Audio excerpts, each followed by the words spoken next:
after it. For Steve Lyons, I'm Keith Olbermann. Joe Buck, Tim McCarver, Bob Brenly on deck to bring you the action. Stand by for this break, and then please let us take you out to the ball game.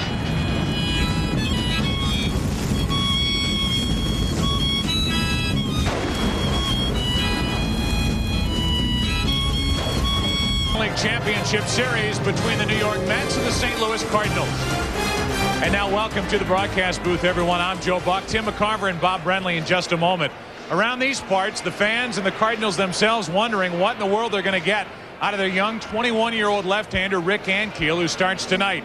Are they going to get what he did in Game 1 in the division series against Atlanta when he lasted only 2 2/3 innings and unleashed 5 wild pitches in the 3rd inning?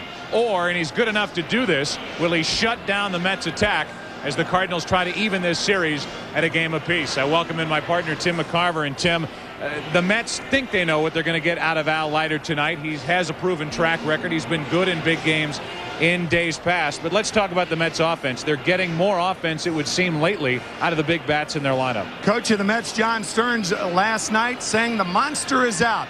Well, the monsters were out, and were the monsters ever mashing last night?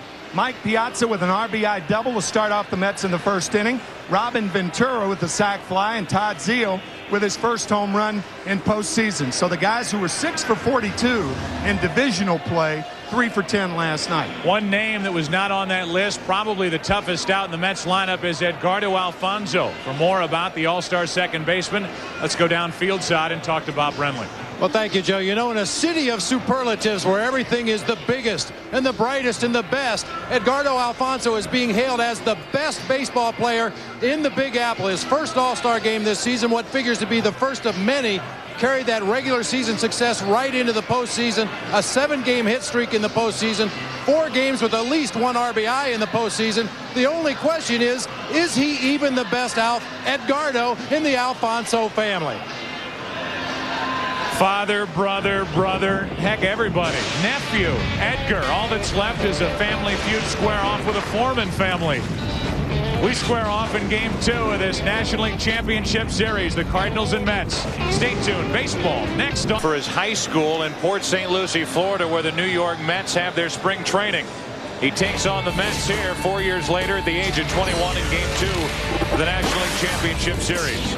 The Autotrader.com starting lineup for the Mets. They lead it off with Timo Perez. Edgardo Alfonzo batting second. At second, Mike Piazza.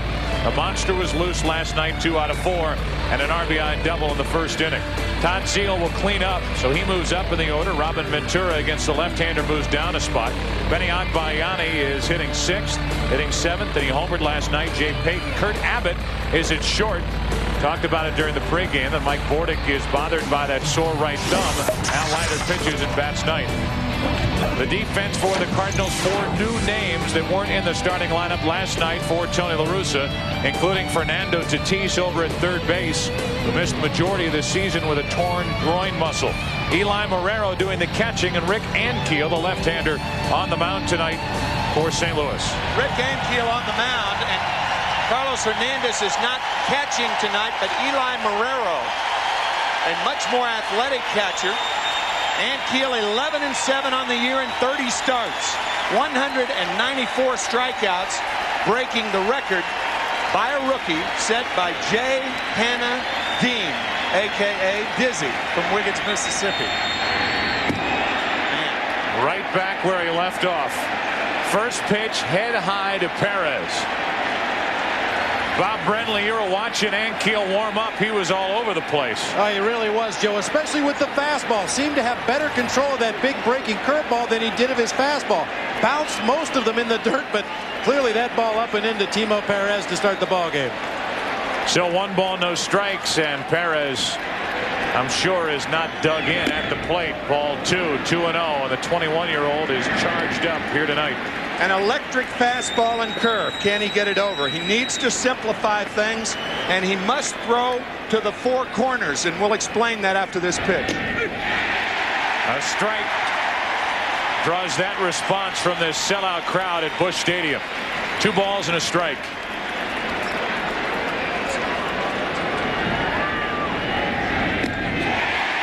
Too much inside, 2-2. Instead of Rick Ankiel throwing for the catcher's mitt, A better target would be the four corners, the two shoulders and the shin guards. It gives him something bigger for which to throw instead of that small mitt. The 2-2. Full count. 3 up and in, 2 right down the pipe.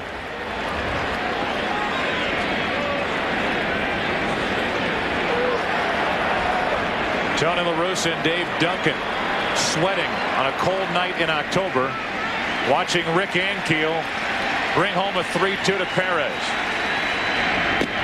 Got him on the outside corner, 1 away.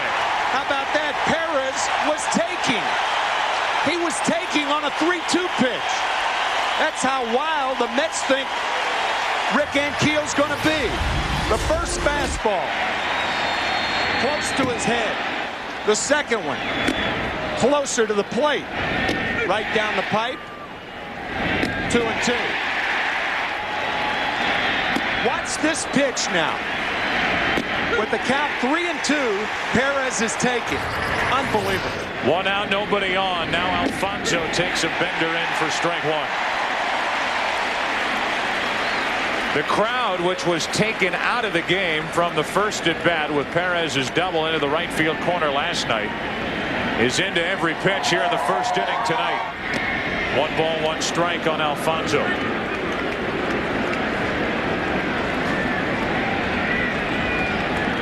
Piazza waiting on deck.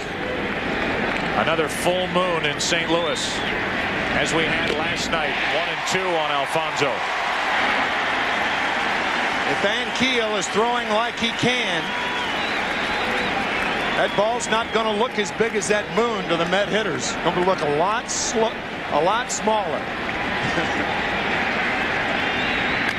That's foul. Now, Timo Perez may have been trying to bunt. Remember, he did bunt a 3-2 pitch in San Francisco, but it looked more to me that he was taking the 3-2 pitch, hoping that it was going to be called a ball. I've never seen that before. Tim Tashida is the home plate umpire, and he gave Ankiel a couple of borderline pitches in that first at bat. That's not borderline. That's like Nuke LaLoosh and Bull Durham. 2-2. Might hit the side of the bowl before we're finished. He's got guys in the third row ducking. Brentley's ducking back there. Bob, you all right down there? You ducking? You feel like you're safe behind that screen? So far, so good, Joe, but I'm going to definitely keep my eyes on every pitch. There's another one for you. 3-2. That was closer to Bob then. Hang loose, pal. Did you scalp those seats before the game or what? Those are high-rent district seats down there. With the left-handed pitcher, Joe, I think I should move to the other side of the aisle. It looks like he's wild high and away from the right-handers. I'd be safer on the other side of the aisle. 3 balls, 2 strikes, as it was with Perez. And a 1-out walk. This broadcast also available in Spanish by utilizing the SAP button on your television. We're glad you're with us. Game 2 from St. Louis. 1 on, 1 out for the Mets, who got 2 runs in the first inning last night, led throughout, won the game 6-2. Here's Piazza, who got the Mets started, at least RBI wise, with an RBI double. Drive home Perez last night in the first. 1 on, 1 out. And a wild pitch will stay at the backstop. 1 ball, no strikes, and this is borderline ridiculous. Well, you know, it really tells something about the wildness of a pitcher when they put a more athletic catcher back there. Marrero, a much better athlete than Hernandez, who is also nursing a bad back. You know, Tony La Russa, nobody's going to catch that ball. Tony La Russa will say it time and time again. We don't worry about the mental makeup of Rick Ankiel. He's a tough 21-year-old. He's a tough kid. He's been through a lot. This isn't mechanics. Come on. He's lost all his mechanics, and he can't get the ball to the point where the catcher can even catch it. He's throwing like a mechanic right now. A right-handed mechanic who's trying it left-handed for the first time. 1 ball, no strikes. Runner at second, 1 out. The Mets trying to take advantage of this first inning wildness on the part of Ankiel. A breaking ball is high, and it's 2-0. From a catcher standpoint, what can you do? Well, you can flash down the fastball and curveball, and you can also set up inside to a right-handed batter. By setting up inside and accentuating inside, you can bring it through like that. 2-1. You can make the target off the plate as opposed to the middle of the plate. Look at Marrero right there. He'll set up. Remember the 4 corners. Of course, he's right behind the plate. That pitch on the inside corner. Runner at second. Alfonso, 1 out. High heat for Piazza. It's 2-2. Joe, it certainly appears that Ankiel on the last couple of pitches finished his follow-through, brought that left arm all the way across his body and down below his left leg, his right leg rather. On the pitches that have been sailing back here to the backstop, it really looks like he's quitting on his delivery, not following through all the way. The 2-2 to Piazza. High drive down the right field line, and that'll jump out of here. Foul ball, still 2-2. Bob Brenly, that is the reason that I suggested Marrero set up inside, even off the plate to the right-handers. This is what Bob is talking about. You can see he's throwing across his body with that right foot pointed toward first base. A lot of times if you straighten that foot out and throw it right at the plate, you're throwing more in tune with the body. The 2-2, full count. Rick Ankiel had never had control problems in his young pitching life. I mean, high school, minor leagues, even last year when he came up at the end of the year. But during spring training, Dave Duncan and the Cardinals were worried about Ankiel throwing across his body because of one arm injury after another. So they started to mess with his footwork, get his foot cleared more so he didn't have to step and throw across the body, putting stress on his arm. And by doing that, it obviously bothered his release point, and at some point bothered his control. And it has come front and center here in October. 3 balls, 2 strikes on Piazza. Runner at second, 1 out. And there's another wild pitch to send Alfonso to third. It's ball 4 to Piazza, and it's first and third, 1 out. You just have to wonder, when is enough enough? Once again, this is what Joe and I are talking about. And Bob, watch the right foot stop about midway between first and home. Now the delivery, the follow through, it's called throwing across your body. Here's the sequence on Mike Piazza. More like a sequence out of Wild Thing.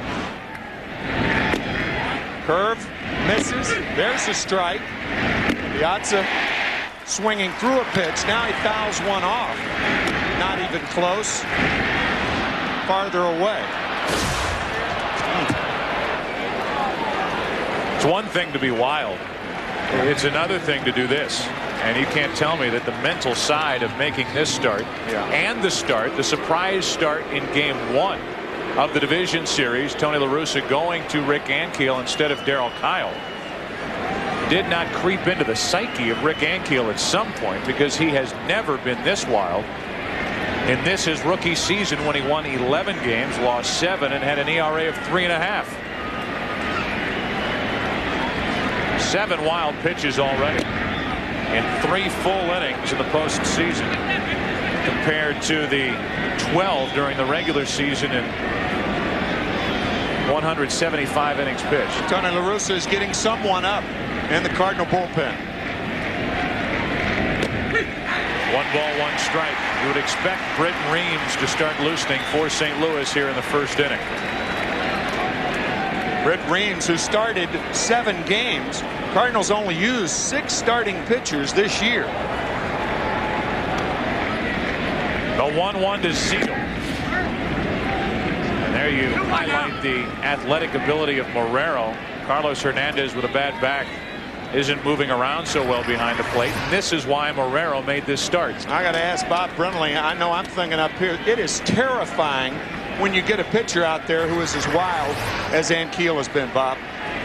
Well, you're absolutely right, Tim. What you end up doing is taking strikes away. You're so defensive back there behind the plate, just trying to knock down these wild pitches, that when he does throw a borderline pitch, you usually push it out of the strike zone in your haste to make sure you get to the ball.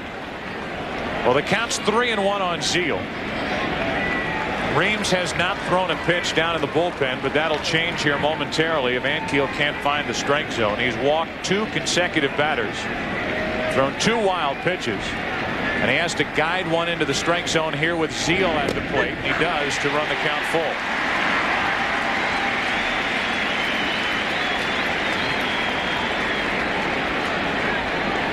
Ankiel has been 3-2 on every hitter in this first inning. I don't think you send Piazza right here. Chance of a strikeout's too great. Not running, and a shot into center field for Edmonds. That'll get a run home. Tagging and scoring is Alfonso, and it's 1-0 New York.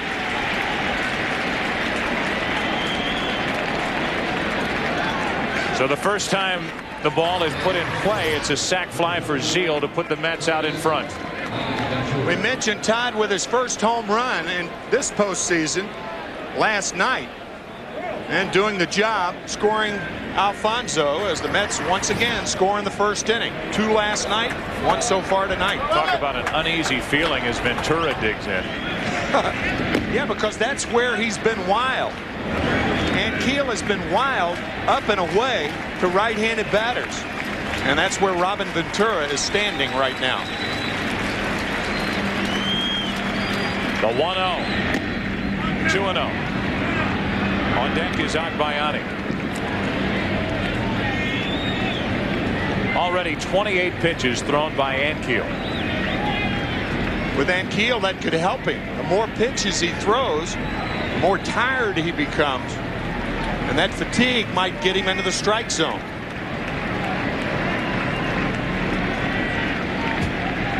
The 2-0, not close, 3-0.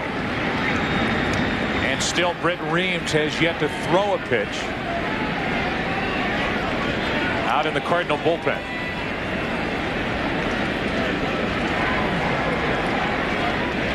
Three balls, no strikes for well out of the strike zone.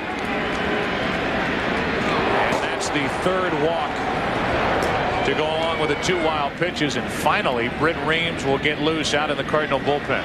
Will Clark will come over from first base to talk to the 21-year-old left-hander. Dave Duncan's already been out there, so there can be no more delaying tactics to give Reams more time to warm up. And that's why home plate umpire Tim Tashida is going out there to say, Will, I know what you're doing, so let's go. Let's go. Tashida's right behind it. Will? Okay, let's go. Let's go, Will. Well, we talked about Will Clark's influence since he walked through the swinging doors of the Cardinal clubhouse, and one of the guys that he has been on, so to speak, and talking to and trying to teach has been Rick Ankiel. J.D. Drew and Ankiel have been the star pupils for Clark. And Ankiel was so good in September. 2 on, 2 out, ball 1. How good in September? 3-0 with an ERA of 1.65. And his last 7 starts of the season, an ERA of 1.97. 1 ball, no strikes. 1 ball, 1 strike on Agbayani.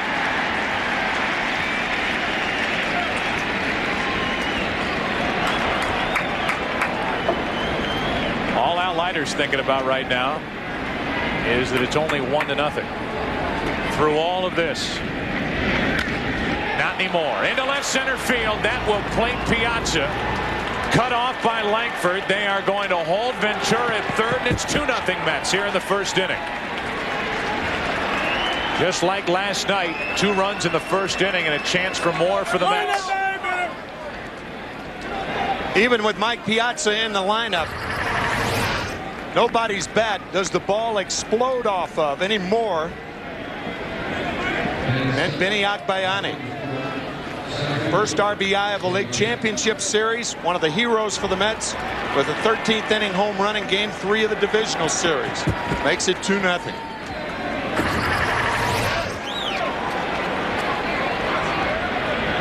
A good note for Agbayani.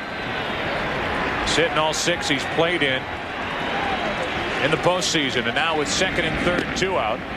Breaking ball stays high on Peyton.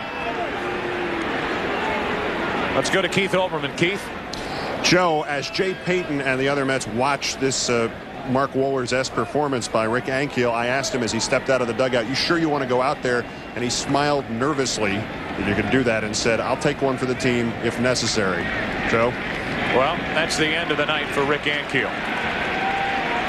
Ankiel's stay was 2/3 of an inning. And with a score 2-0, second and third, 2 out. With another run, only 1 wild pitch away.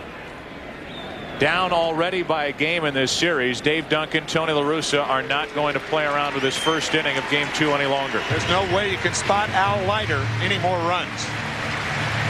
So the Mets come up with 2. 3 walks in the inning, 2 wild pitches.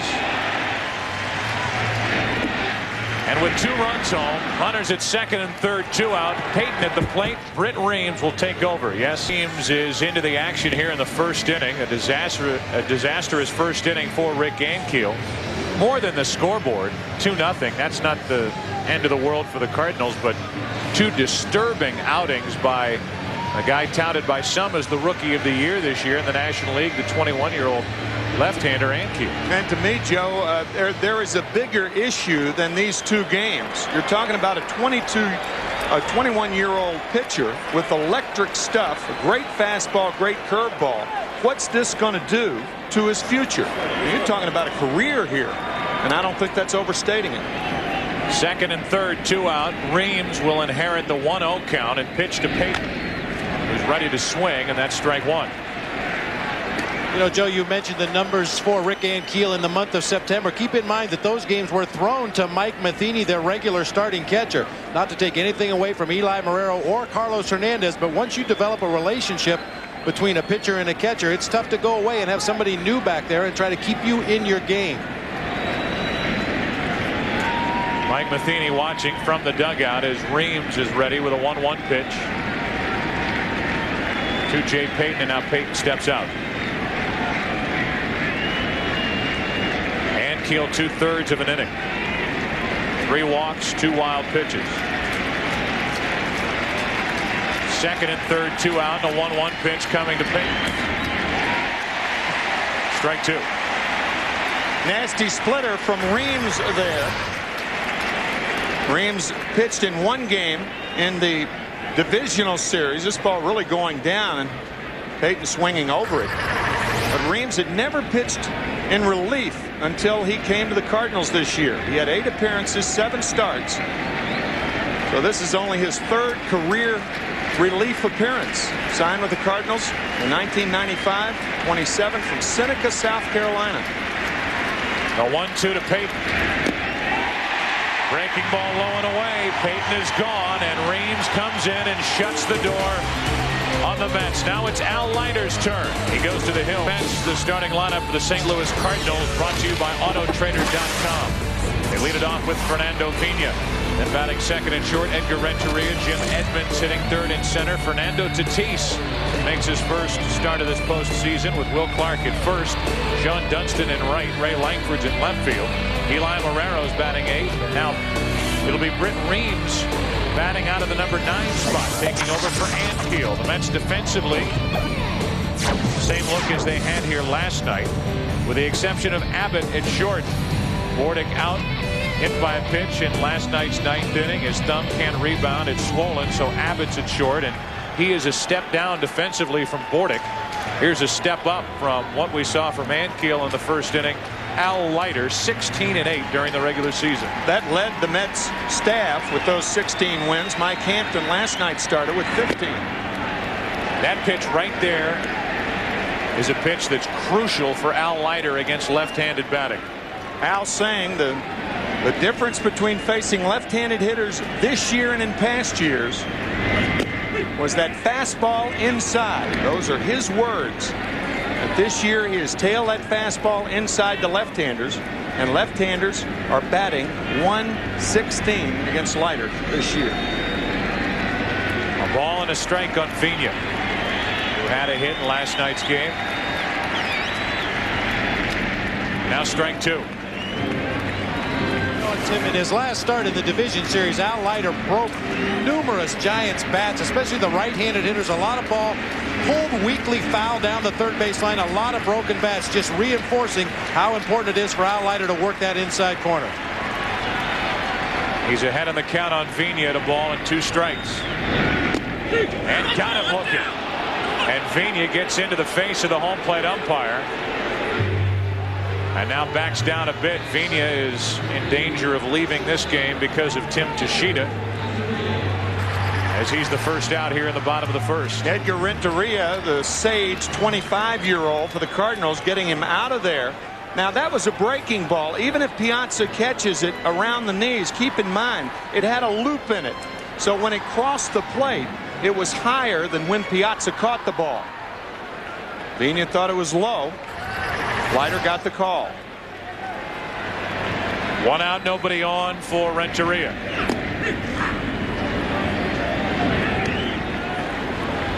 Bob, you just heard some naughty words down behind home plate, didn't you?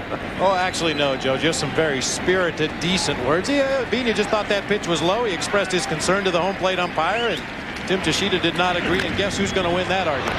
Off the glove of Ventura, and that's a base hit for Renteria. 1 on, 1 out. I guess it'll be scored a base hit. Yep, it is scored a hit, but it could have been scored an error. Robin Ventura, in past years, that ball hit the heel of the glove, not the webbing. Watch it hit the heel of the glove. Shooting past years, the Gold Glover, 7-time Gold Glover, sucks that ball up. Well, he's jumping higher this year. Oh, that's why it hit the heel. 1 on, 1 out for Edmonds. Not an error, but I think Robin Ventura would agree, a miscue here in the first inning, and Edmonds bats. Renteria, huge lead over at first, and get ready to watch a lot of that tonight. Al Leiter threw over to first base 186 times this season.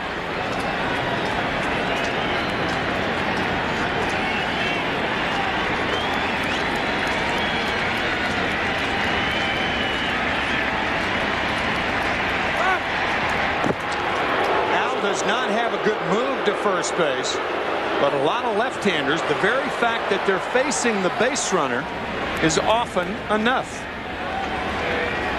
That odd way the Mets hold runners on, with Zeal going back to the bag, Leiter almost leading him to the bag. Ball 1 down and into Edmonds. In case you're wondering about the 186 throws over to first base by Leiter, pickoff throws, that was number 2 in the major leagues to Armando Reynoso, who not only has a good move to first, but has the best move in baseball to second base. A 1-0. 2 balls, no strikes on Edmonds, who was taken. Well, the reason that Met pitchers are encouraged to throw to first, as you see Fernando Tatis on deck, is to protect their catcher, Mike Piazza. You talked about it last night, Joe. He's thrown out only 12.7% of the base runners this year, only 16 out of 126. And the Mets realize that Mike needs all the help he can get from the pitchers.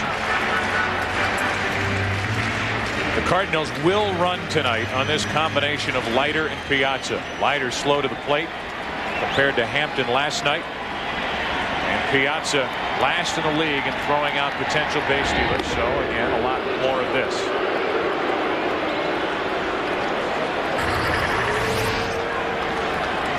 There's a move to first base. As we said, it's not a good move. And to reiterate a point that we made earlier, it's funny how speed slows down the game. That's 4.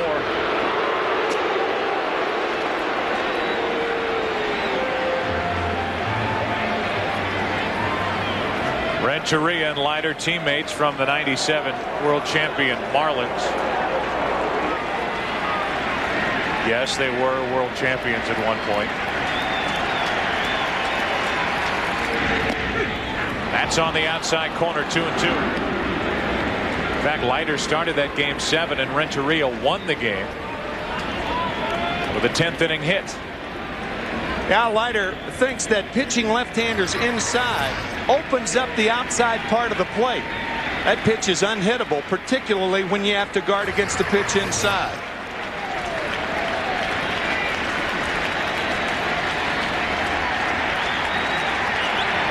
That's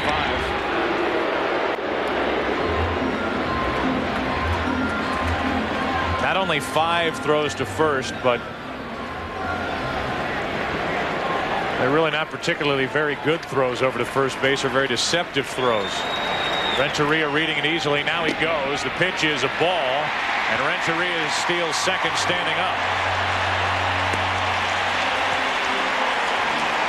Third steal of the postseason. He had 21 during the regular year. That's what you have to do. You have to get around Todd Zeile. The Mets play the first baseman off the bag like that to block out the runner from seeing the pitcher. As you could see, Renteria was beyond Todd Zeile, had a good jump, and went in uncontested. Now the 3-2 to Edmonds. 2 out. Second strikeout for Leiter, and he has struck out each of the 2 left-handed batters he's faced. Again, opening up the outside part of the plate. You don't see Jim Edmonds swing that weakly too often. Here's what we were talking about. You could see Renteria on the other side of Zeile. He had a good look at Leiter, knew he was going home, and stole second base easily. Now it's Tatis. First start in this postseason for Fernando Tatis, a big weapon who has not been in the lineup because of poor play. Big swings, home run swings. I know it caught the attention of Bob Brenly last night, the way Fernando Tatis swung in his first at bat and his second. He was 0 for 2 in the game after he entered in the 7th. 1 ball, 1 strike.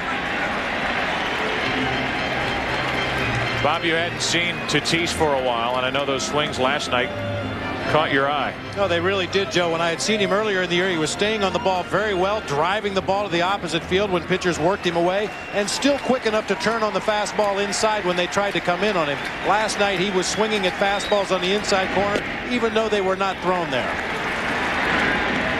2-1.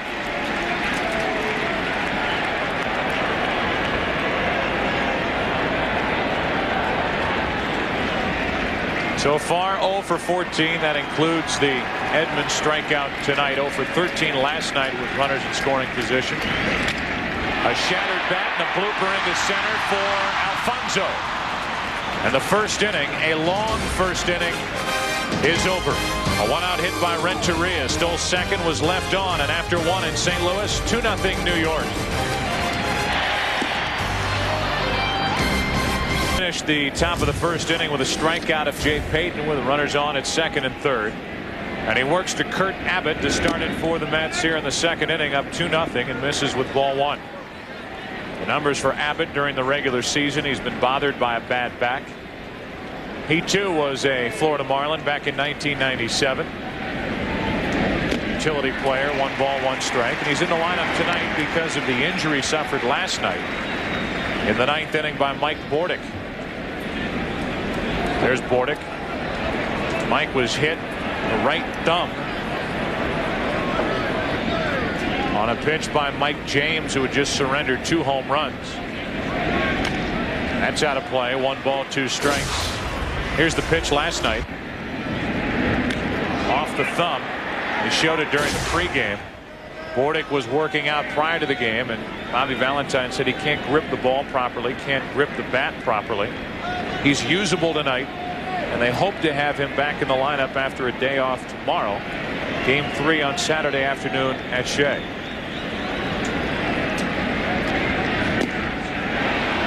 Two and 2 on Abbott.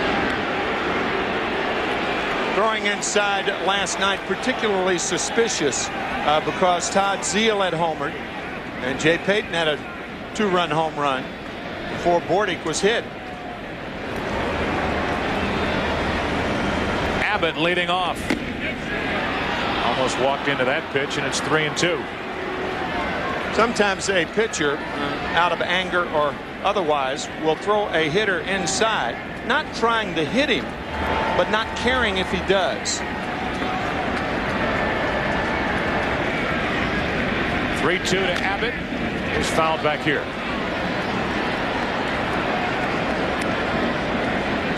You might get more offense out of Abbott.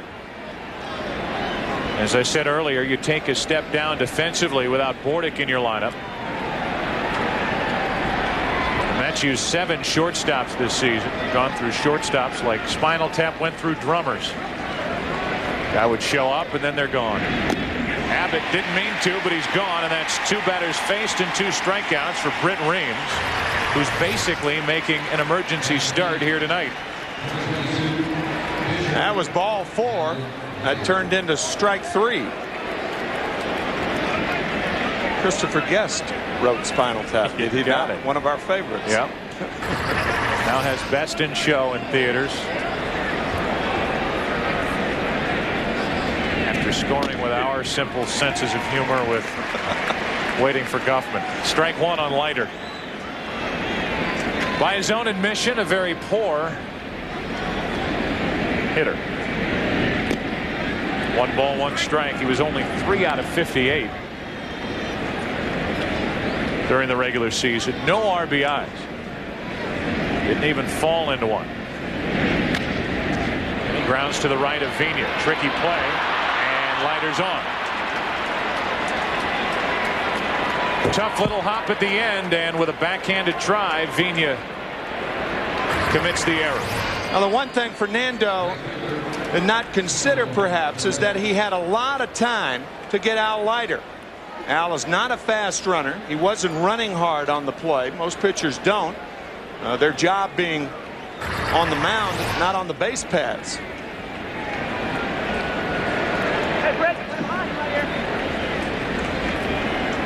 So now Timo Perez will stand in. Perez, one of 2 outs that Ankiel recorded. If you can think way back to the top of the first inning, a 3-2 pitch that Perez shortened up and basically took for strike 3. Ball 1 outside from Reams, and the third base umpire Dana DeMuth says, well, Teixeira didn't call it a strike. Perez went around, and it's a strike nonetheless. 0-1. They went too far. Good call by Dana DeMuth. 1 on, 1 out. 1 ball, 1 strike. Kind of gives you an idea of the athleticism of Eli Marrero, going to his left and smothering that splitter from Britt Reams. Marrero, a victim of testicular cancer, beat that a couple of years ago. Certainly a warm story back in the big leagues. Perez pops it up. Tatis over to give it a look. He's there, 2 out.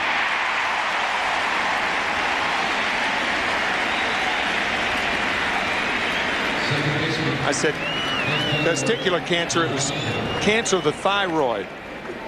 Beg your pardon.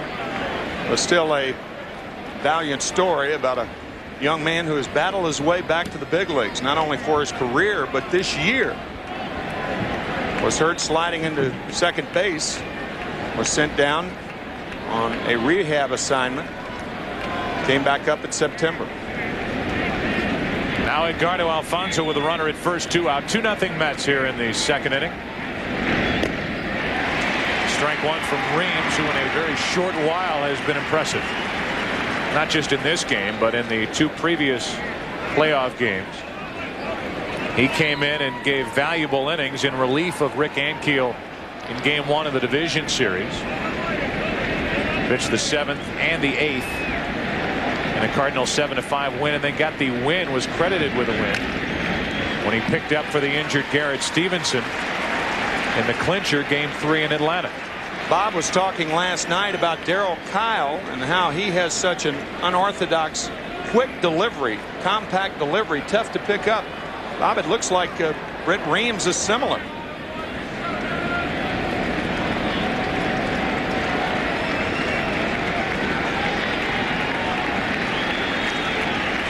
2-2 the count.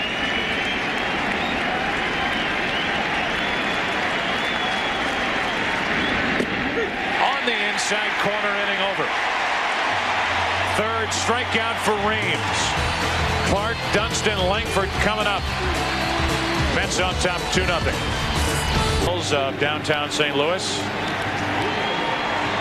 From the brilliantly illuminated Sanyo lightship. Rare is it that a 2-0 game feels so lopsided. But it is 2-0 Mets here in just the second inning. With the Cardinals down 1-0 and facing Leiter tonight. It was tough against a lineup that is heavy with left-handed hitters. The Cardinals will try to climb out of this hole. The Cardinals in LCS history have never lost back-to-back games here at home, at least at Busch Stadium. And a ground ball pulled foul outside first. The Cardinals moving into Busch Stadium in 1966. LCS play starting in 1969. May 12th of 1966. You remember those days? Surely do. Moving from Sportsman's Park here to Busch Stadium. Sportsman's Park about 12 miles from here on Grand and Dodier used to be. And the All-Star game was played here in 1966. Casey Stengel made one of his famous non sequitur remarks. He said the ballpark held the heat well. Yes. 1 ball, 1 strike. Clark leading off. Took ball 2. That's really the only highlight that you see, or at least that's the first highlight from the 66 All-Star game, or fans fanning themselves with programs. Clark, then Dunston, then Langford for St. Louis. Taking on Al Leiter. 2-1 pitch. 2-2.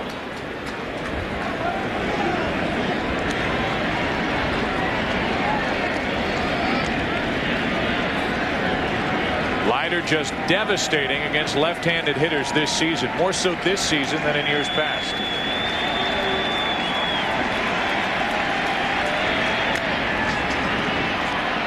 Easy pop up into left field for Akbayani. 1 away.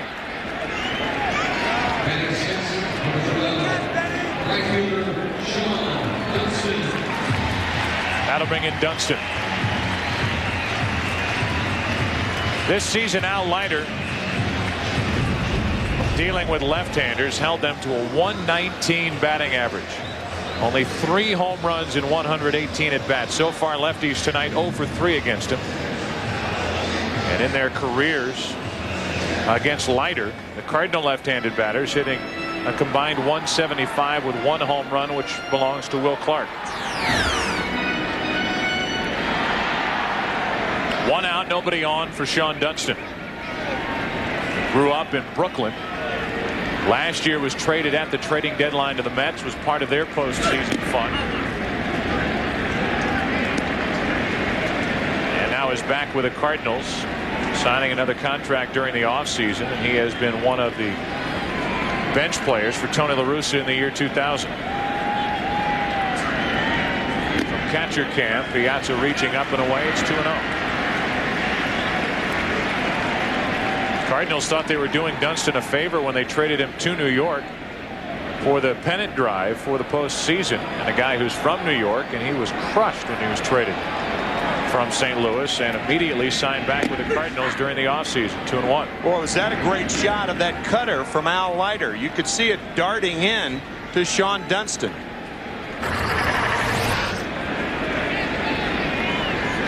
To the left, that gives you an idea of that movement from Al Leiter. That was a cut fastball. Dunston down the left field line. It's fair and into the corner. An extra base hit. Dunston has a double. Thought about trying to go to third with 1 out, but Akbayani corralled it. And it's the first extra base hit for the Cardinals tonight. Another cut fastball, but somehow Dunston keeps it fair. That's the problem right-handers have against Al Leiter, putting the good part of the bat on the ball and keeping it fair. It looked like he broke his back.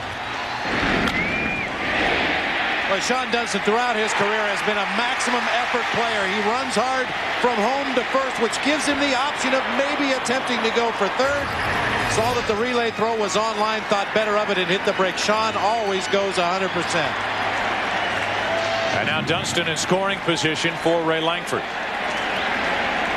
who in his career is 2 out of 8 against Al Leiter.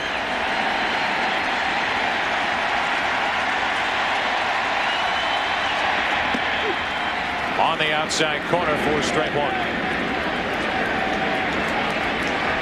You asked Tony La Russa before the game, well, what's Langford against Al Leiter? 2 for 8. No manager pays more attention to head-to-head matchups and history between 2 players than Tony La Russa. Too far outside. 1 ball, 1 strike.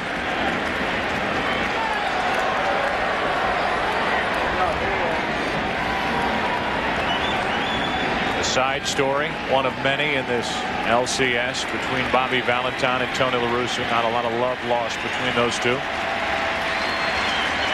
1 ball, 1 strike. Big swing. Strike 2.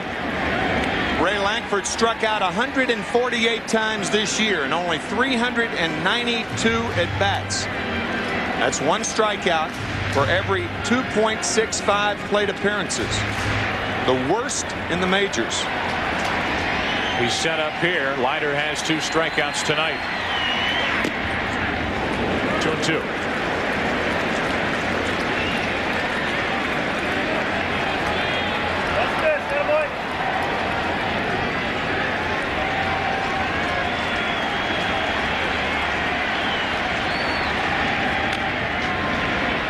Don't tell me they put an ad on the eye black now. What does that say? Red Lobster or something on the eye black? There's something written on there. Shop at Jimmy's. 2 balls, 2 strikes. Runner at second.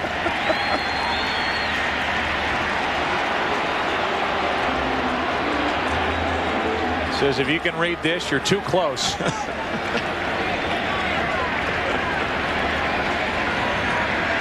2 balls, 2 strikes. Langford trying to put the Cardinals on the scoreboard.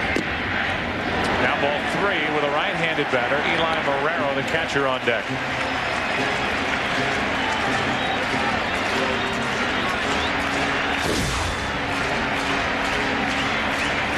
Mueller. It'd be Miller in San Francisco. Mueller. Third baseman. Good, they got their money's worth out of that. 3 balls, 2 strikes. Runner at second, 1 out. Langford into left center field. Agbayani mishandles it. Over to third is Dunston. Rounding first, but holding there is Langford. First and third, 1 out. Why was Todd Zeile in the middle of the infield? Todd Zeile should be at first base. He has no other place to be. If he's at first base, then they might throw behind Langford. This ball poorly played by Agbayani. He is not a good left fielder. He's in there for his bat. Through the wickets. Holding up was Dunston. Now goes back, and now he has to dive into third base. Langford, on the other hand, who hit the ball, and it will be scored, a hit. He's not running hard. Now watch the turn. There's nobody back at first. Todd Zeile wandering off of first base. Had he been at first base, and really there's no other place for him to be, then they throw behind Langford, get him in a rundown, and perhaps get the out. He and Keith Hernandez didn't cover that play during spring training, evidently. No, they didn't. First and third, 1 out. Eli Marrero at the plate. During the regular season, 17 RBIs, limited at bats, 102 on the season. A fastball in for a strike from Leiter. You know, Tim, a guy playing out of position as Todd Zeile has been all year, normally a third baseman playing first base, those figure to be the kind of plays that he would have trouble with. Not necessarily picking up the ball, throwing the ball, but where to go on a questionable pop fly into left field. Should he go to the cutoff position? Should he stay at the base? He ran into Ray Langford then, going back to first base. Those two came up through the Cardinal organization. They're standing close next to one another over at first base. As Marrero grounds one to second off the chest of Alfonso, a run scores, and it's 2-1.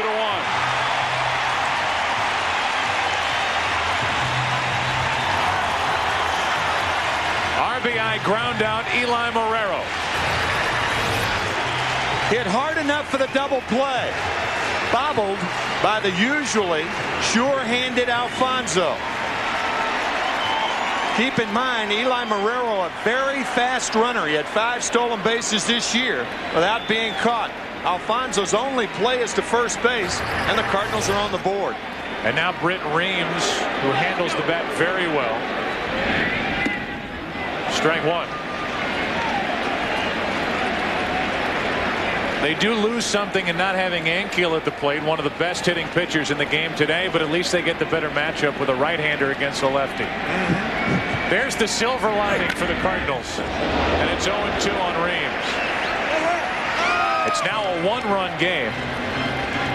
The Mets getting 2 runs in that long first inning. Ankiel couldn't make it through the first. Walking 3, unleashing 2 wild pitches. RBIs by Zeal and Agbayani. But now all of a sudden it's a 1-run game and a runner at second with 2 out for St. Louis. And ball 1 on Reams.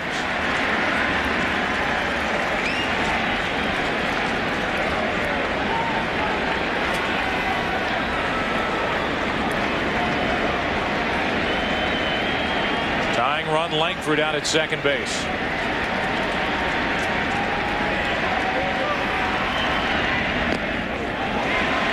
2-2.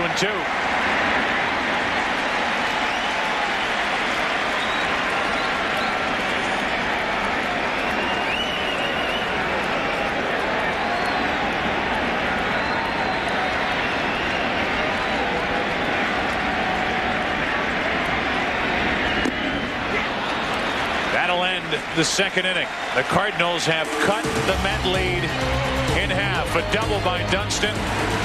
Base hit Langford, RBI ground out by Marrero. The defense lets down Leiter in the second. 2-1 Mets. New York lead now. Al Leiter not too happy with the defense behind him. In the bottom of the second, it's an earned run, and by the way, the Mets had gone 28 consecutive innings without allowing an earned run before the Cardinals got the run in the bottom of the second. Now Piazza hits it deep down the right field line, but foul. Home run distance, but strike one from Britt Reams. Nobody stronger hitting the ball the opposite way than Mike Piazza. From line to line, power.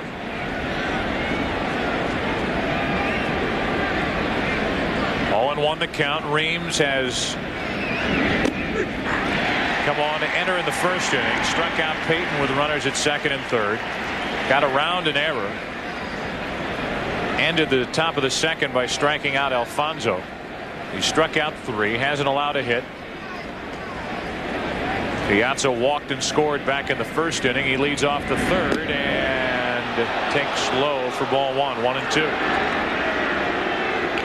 A lot of times a pitch will fool a hitter and he can't pull the trigger. Mike Piazza could not pull the trigger on this first fastball seen by Reams, and that's a strike. And now Piazza on the next pitch goes deep to right at the wall. Leaping Dunston, a home run. From a near strikeout to a home run on the next pitch, and it's 3-1 Mets.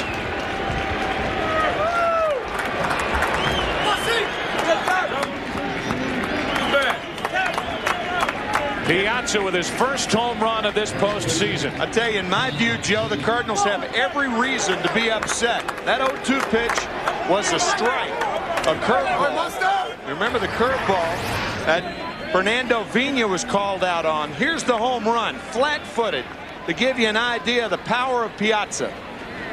Right center field, flat-footed, home run.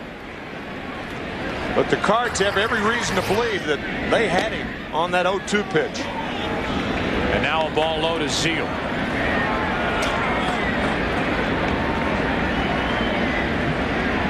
Third career postseason home run. His first of this year, and now Zeal gets into one to left center field. The ballpark will hold it as Langford puts it away, 1 out.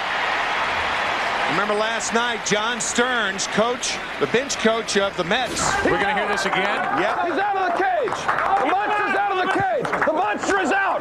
The monster is out of the cage. Let's go. The monster's out of the cage. Monster got a break then, though. That 0-2 pitch was a strike. 1 out, nobody on for Ventura.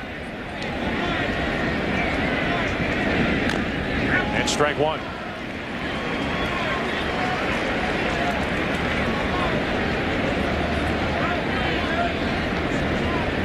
The numbers for Ventura not pretty in this postseason.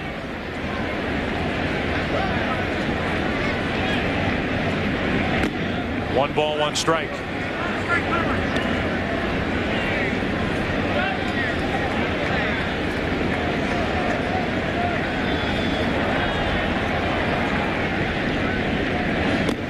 Now 2-1. Here's that 0-2 pitch that was called a ball on Mike Piazza. First curveball he's been thrown from Reams. Keep in mind, Fernando Vina was called out as the first Cardinal hitter of the game on a ball that he thought was low. That ball, it appeared to me, was higher than the pitch to Vina. So now the count 3-1. I say you pay for it when you give a good team 4 outs in an inning. Reams paid for it when he just missed with what could have been strike 3. The next pitch is hit out of the park, and Ventura gets one past Vina, and he's on with 1 out here in the 3rd inning. Can't give a good team 4 outs in an inning. You can't give a great hitter like Piazza 4 strikes. I'm sure that's what the Cardinals are thinking now. Vina diving for the ground ball by Ventura, a base hit. Ball skidding under the glove, it appeared. Oh, just off the webbing.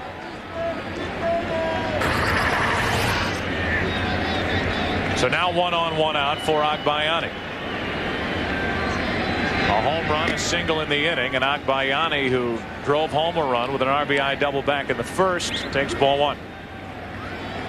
Big numbers for Benny Agbayani. And now time called over at first base.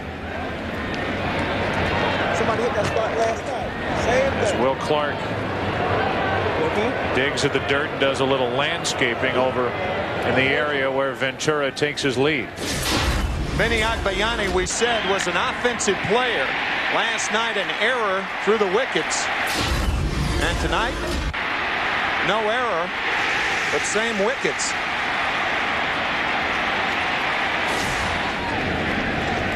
Now the 1-0 to Agbayani, a ball and a strike. These major league hitters in today's game study so much videotape. You can go down there and the Mets clubhouse. They'll have Ankiel's last 5 starts if you want to look at them. Sure. Well, they've never seen Britt Reams. He was made some good pitches. Piazza made him pay for a bad pitch, and now Agbayani goes into right center field for Dunston. 2 out. And instead of a night full of at-bats against a hard-throwing left-hander Ankiel, the Mets get a night full of at-bats against a 27-year-old right-hander Britt Reams. Here's Jay Payton. A couple of 27-year-old rookies going head-to-head here. And Jay Payton, who for the better part of the last 4 years has been on the operating table. There's that guy again. Same guy, isn't it? Same guy, same shirt. Yep. Same cap. 1 on, 2 out. And a ball low from Reams.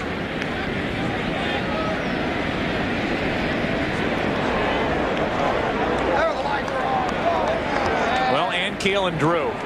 Ankiel is no longer in the game, and Drew wasn't in it to start. Check the lineup card before you come out to the ballpark. That gets away from Marrero, and down to second is Ventura.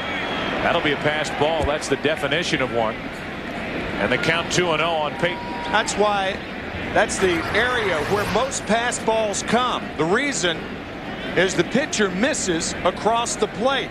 Marrero setting up outside, the pitch is inside and off the heel of the glove, actually closing the glove too soon. But usually that shoulder high right to the left of the catcher, that's where your pass balls will come because of the movement. A catcher having to move as far as it did. Couldn't close the mitt, actually closed the mitt too soon. And now Payton could give the Mets their biggest lead of the night with a base hit. Just to wonder what's running through the mind of Rick Ankiel as he watches Britt Reams work home a 2-0 to Payton. 3-0.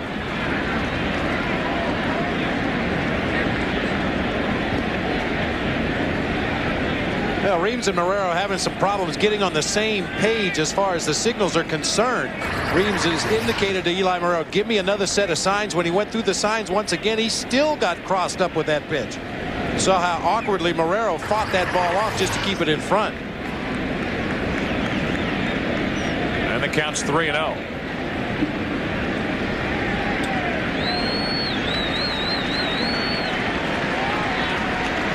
Reams and the Cardinals trying to get through the top of the third inning, and that breaking ball is high for a 2-out walk. First walk handed out by Reams in the 2 innings he's pitched. That was a 3-0 breaking ball. Obviously Tony La Russa and the Cardinals thought that Payton was swinging, and he could have been. He takes it high. Not bad strategy. With Kurt Abbott coming up. Abbott 0 for 1. So far in the postseason, he is 0 for 3. During the regular season, hit only .217. Runners on at first and second, 2 out. The 2-run New York lead here in the third inning. And Reams is starting to lose his control here all of a sudden in the third inning.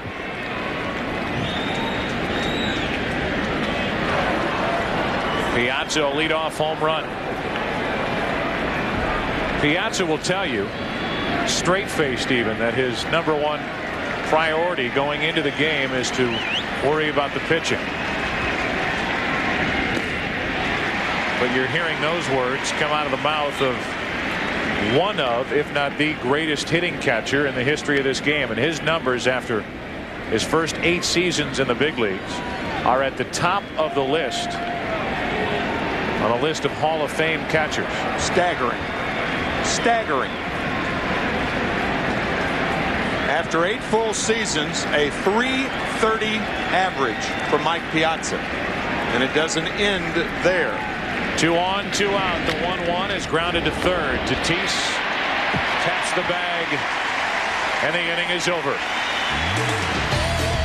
Mike Piazza, 277 career home runs. Gets his 3rd in postseason play, his 1st of this year. And after 2.5. I got a name that came up when pitchers lose the plate, as Rick Ankiel did. Steve Dalkowski, the left-handed bespectacled Orioles farmhand, who for 3 or 4 years in the 50s had more strikeouts and more walks than innings pitched. He was so fast, so wild, Ted Williams wouldn't bat against him in spring training. He never made the major leagues, and as Tim mentioned about what happened to these guys later on, ultimately Dalkowski became a migrant laborer, a farm worker. Joe? All right, Keith. First pitch is a ball to Fernando Pena. And we're underway in the bottom of the third inning. Gene Mock said Steve Dalkowski was the hardest thrower he had ever seen. Earl Weaver said he threw harder than Nolan Ryan. You can invoke the name of another Steve Blass. Yeah. To talk about pitchers who lose control on the mound, but it's not a fair comparison. 2 balls, no strikes. Now 2-1 on Pena. No, because Steve Blass had a lot of success before he turned wild.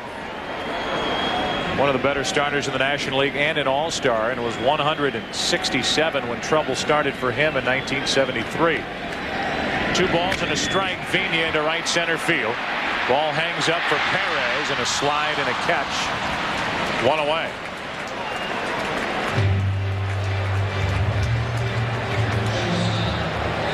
Back to the start of the night with Rick Ankiel on the hill. This is tonight at After unleashing 5 wild pitches in the 3rd inning of Game 1 of the division series against Atlanta. See people in the front row, the 2nd row, the 3rd row flinching back there. It wasn't pretty. 3 walks, 2 wild pitches.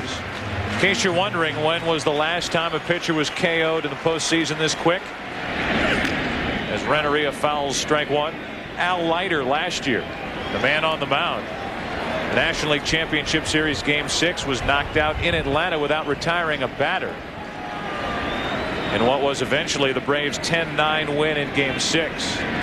With that 11th inning bases loaded walk handed out by Kenny Rogers.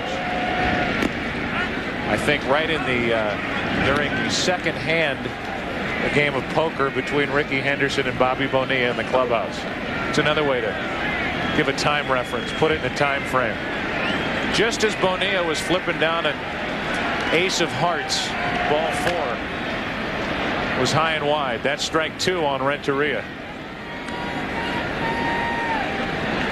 Ricky Henderson, who drove in the first run of the American League Championship Series against the Yankees the other night, denied that story.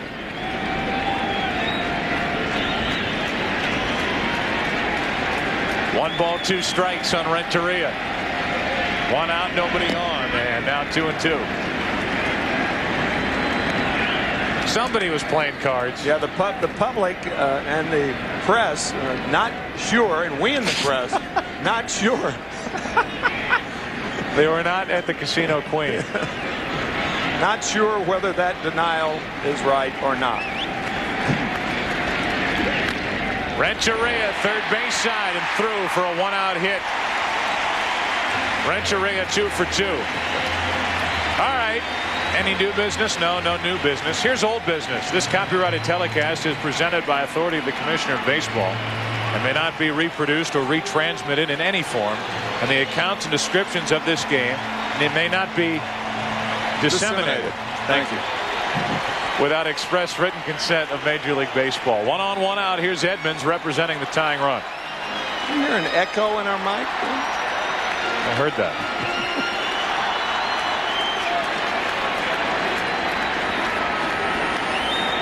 You can make a strong case for Edmonds. The MVP award. Most attention has fallen on Barry Bonds the last month of the season. His teammate Jeff Kent. First half of the season and into August it was Mike Piazza, and then lumped the rest in one big category. But now with the way Bonds finished compared to the way Piazza finished, hitting .227 in September, that is a very close vote, I'm sure. 1 on, 1 out. Edmonds, foul ball, strike 1. Edmonds last night came oh so close for the Cardinals with this into left center off Mike Hampton. Mets were leading 3-0, 2 on at the time, would have tied the game. Mike Hampton was quoted as saying when that ball left the bat and ended up in the glove of Agbayani, he said, "I didn't breathe." 7th inning prior to giving way to John Franco in the 8th. 1 ball, 1 strike. That's that inside fastball that Al Leiter was talking about to keep the left-handers honest. This opens up the outside part of the plate. So after 1 inside, look for it away. We'll see if Edmonds gets it.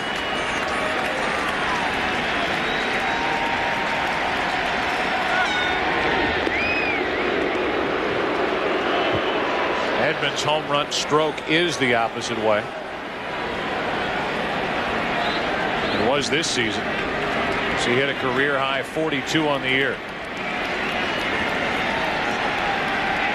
Runner goes, and a foul will bring Renteria back to first. He got another great break, but Edmonds took a hack, and it's 1-2. Yeah, Renteria's got the read on Al Leiter. He stole second the first time he was on base, and a tremendous jump, but that ball fouled back by Edmonds.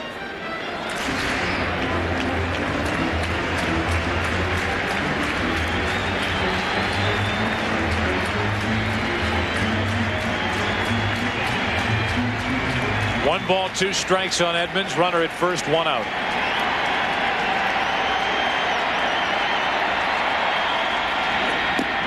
He gets Edmonds for the 2nd time tonight. We talked to Al Leiter about that pitch inside. And these are Al's words about why he's been so successful to left-handed hitters this year. Most left-handed batters, I'm not giving anything away, the left-handed pitcher has to have the ability to throw a fastball in the inner part of the plate, just so that they don't dive out of the plate and look to hit it left center or back right at you. So I've been able to move it enough to let him think in, and then my slider or cutter that I get in on righties has become a true slider to lefties. Right-hander at the plate here, Tatis, and a check on Renteria over at first. This is exactly what Al Leiter was talking about. The fastball inside, and look at the swing by a great hitter. From catcher cam.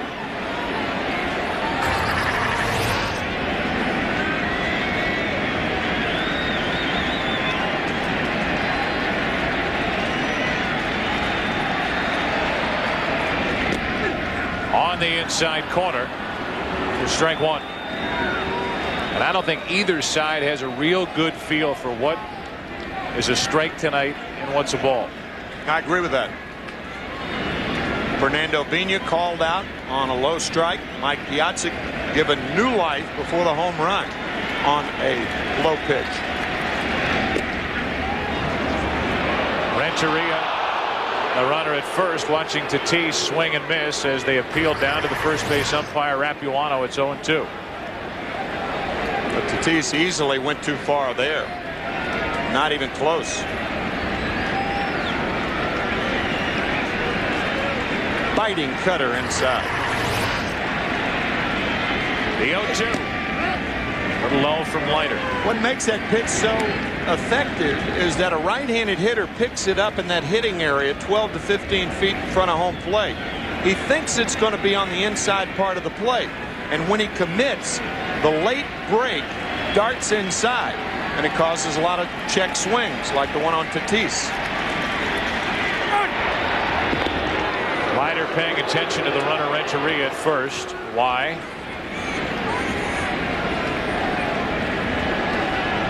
He's allowed a lot of stolen bases.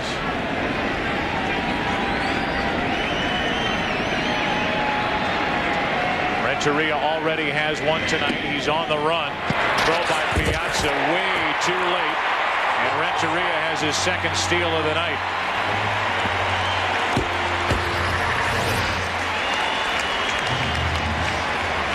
He had a great jump the first time. Edmonds fouled it back.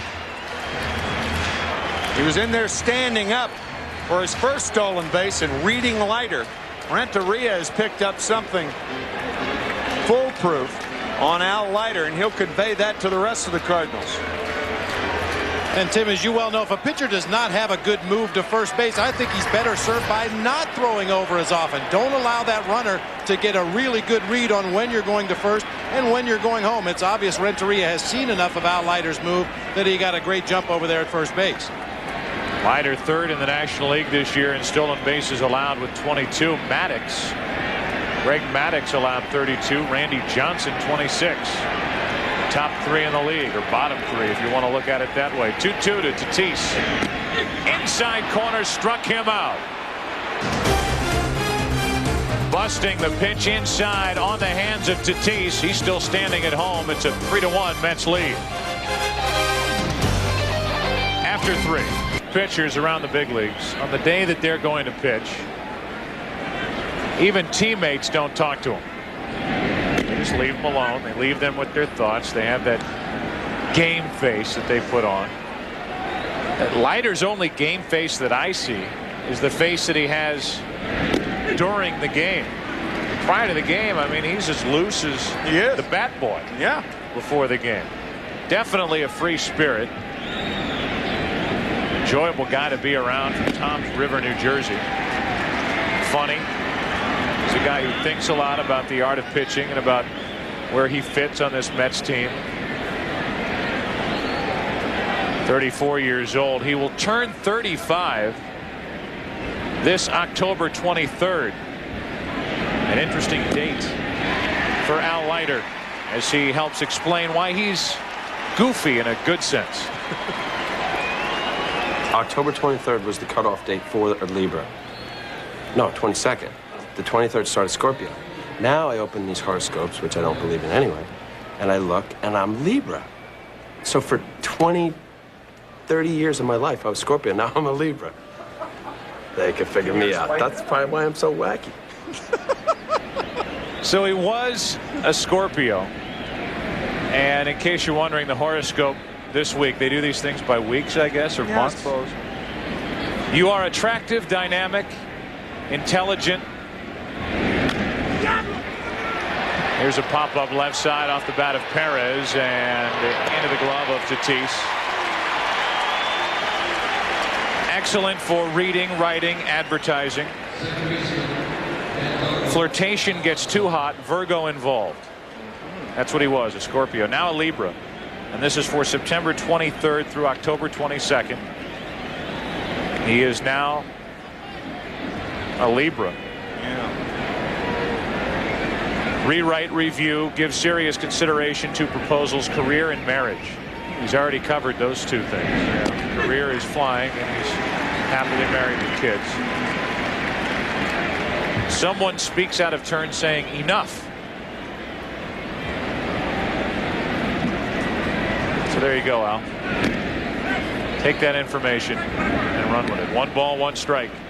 That horoscope, incidentally, was written by Sidney Omar. I assume that horoscopes are quite subjective, right? They would have to be. Yeah. Alfonso the opposite way into right. Long run for Dunston. Can he get there? No. And it gets behind him. Alfonso will head for third. Dunston finally gets to it in right, and Alfonso is standing at third with 2 out.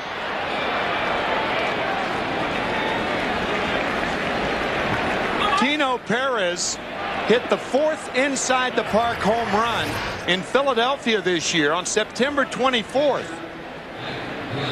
A Scorpio, right?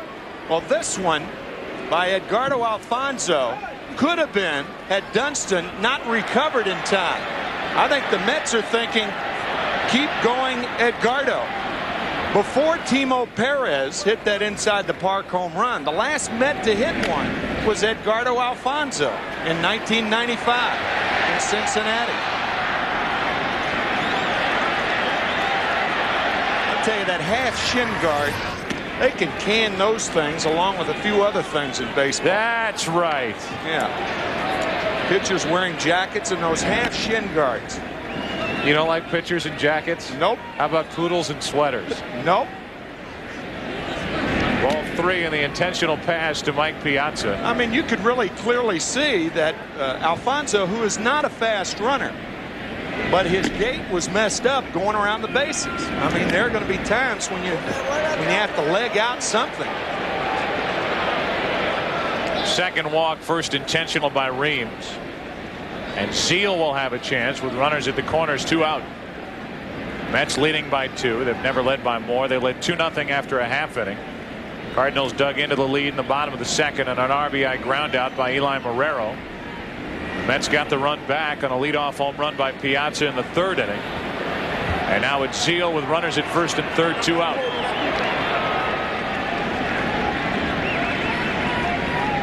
Zeal a sac fly tonight, and he's flied out to rather deep left. And Marrero saves that pitch, ball 1. Eli's getting a workout back there tonight. He surely is. Tony La Russa saying he put the best athlete that he has as a catcher. Of course, Carlos Hernandez has a bad lower back. It's another reason that he didn't want him back there with Rick Ankiel. There's Carlos. Marrero has been dodging from left to right all night. Low, and it's 2-0.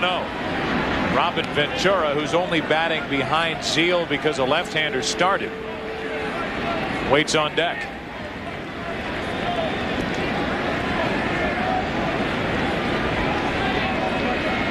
The Mets, their 6th league championship series in their young history. Leading 1-0, leading this game 2, 3-1, 4th inning, and it's 3-0 on Zeal. Todd Zeal is not a guy normally that would hit 3-0. Matter of fact, normally a guy who does not swing at the first pitch.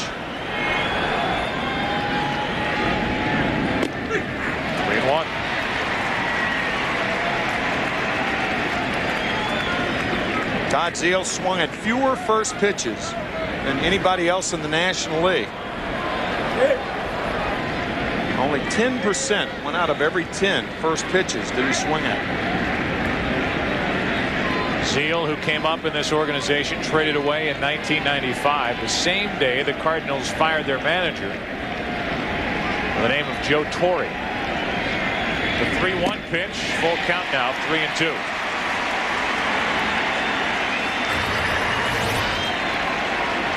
Wicked sinker from Reams. Not a strike. And Zeile over the top. Crowd tries to climb back into it. Runners at first and third, 2 out, and a 3-ball, 2-strike count on Zeile.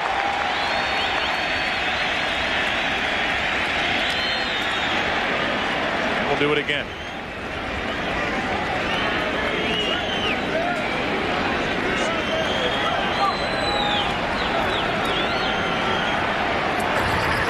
Edgardo Alfonzo tried to create a balk right here, right before Piazza took off. Alfonzo with a fake break off the third, making Reams rush his delivery home. So both runners took off on that 3-2 pitch. Now Piazza goes on ball 4 that stays high and tight on Zeile, and the bases are loaded with 2 out.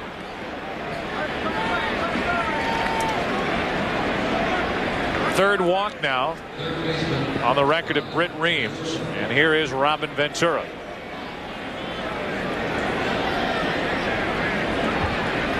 Ten grand slams in LCS history.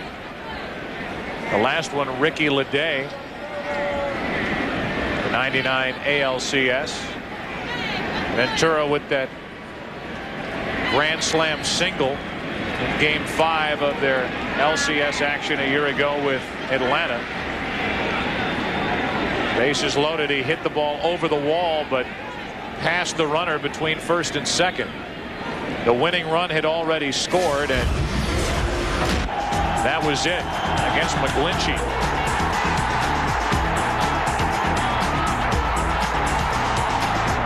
A 4-3 win instead of a 7-3 win. And a bases loaded chance for Ventura here with 2 out. 14 career grand slams for Ventura. Strike 1 on a breaking ball.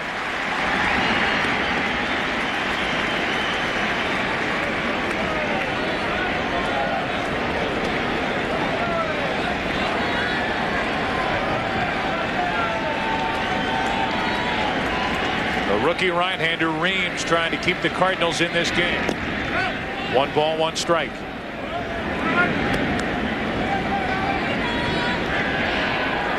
One of the trademarks of a Bobby Ballantyne team is with a right-handed pitcher pitching and working from the stretch, the man on third should break and break often. Strike 2 on Ventura. Excuse me, Joe, and hope in the process that you break the rhythm and the routine of the right-handed pitcher. The reason for that is he's looking right at the runner on at third base. There's animation. There's activity. A lot more here at Busch Stadium from the fans here, too.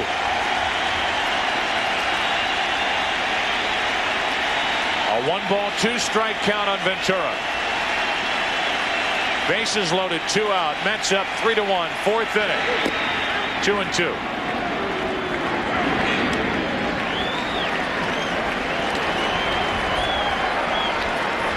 Ankiel started this game and hardly broke a sweat before he was out of there after 2/3 of an inning. And now a meeting on the mound as Renteria comes in and Marrero goes out. Bob Brenly, it doesn't appear that Reams and Marrero are getting together still. Well, every time the Mets have had a runner at second base, Reams has had to step off the rubber a couple times, indicate to Marrero to go through the signs once again. Generally, when you see that, if you're a team trying to steal the signs, they'll go to something very simple. The first sign you see is the pitch I want you to throw. Bases loaded, 2 out, and now a full count on Ventura.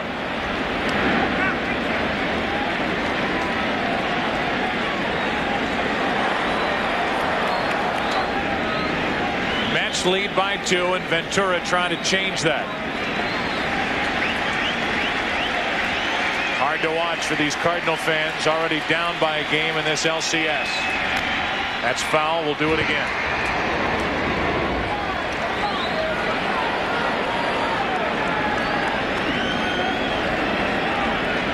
St. Louis in the bottom of this fourth inning will have Clark, Dunston, and Langford. They'll be trailing by at least 2. Such a dangerous situation for Reams because he's got to throw the fastball. Hoping Ventura grounds it at someone. 3-2. Hard hit, but right at Vigna. He hit it right at someone. And the Mets strand the bases loaded. They have left 8. Bottom of the fourth. Will Clark will lead it off. Tony La Russa, cheerleader now with his team down by 2. Question: who was the youngest pitcher to start a postseason game? Chew on that for a minute as we play the bottom of the fourth inning, and Will Clark leads it off for St. Louis against Al Leiter. 3-1 Mets. Strike 1 on Clark.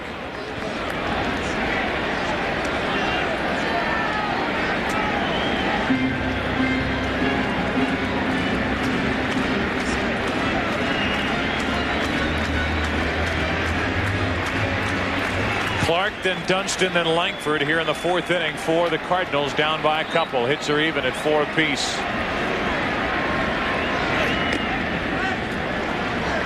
Ball and a strike.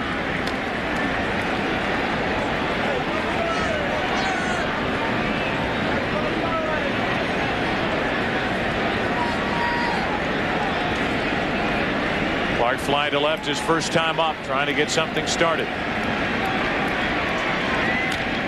Pretty well hit into left center field. Back is Payton on the dead run. Can't get there.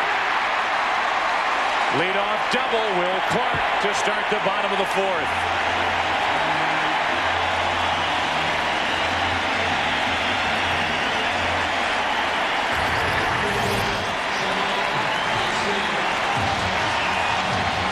Will Clark's eyes lighting up on this high fastball. You don't get many cookies like that from Al Leiter. Remember, Will Clark, the only Cardinal left-handed hitter to homer off Al Leiter, and he smoked that one to center. That'll bring in Dunston, who doubled his first time and scored the only run of the night for St. Louis back in the second.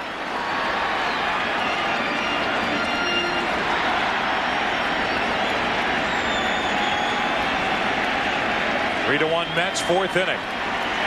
Former Met Sean Dunston drops one down. Tough play Ventura. Good play Ventura. 1 out. And over to third is Clark.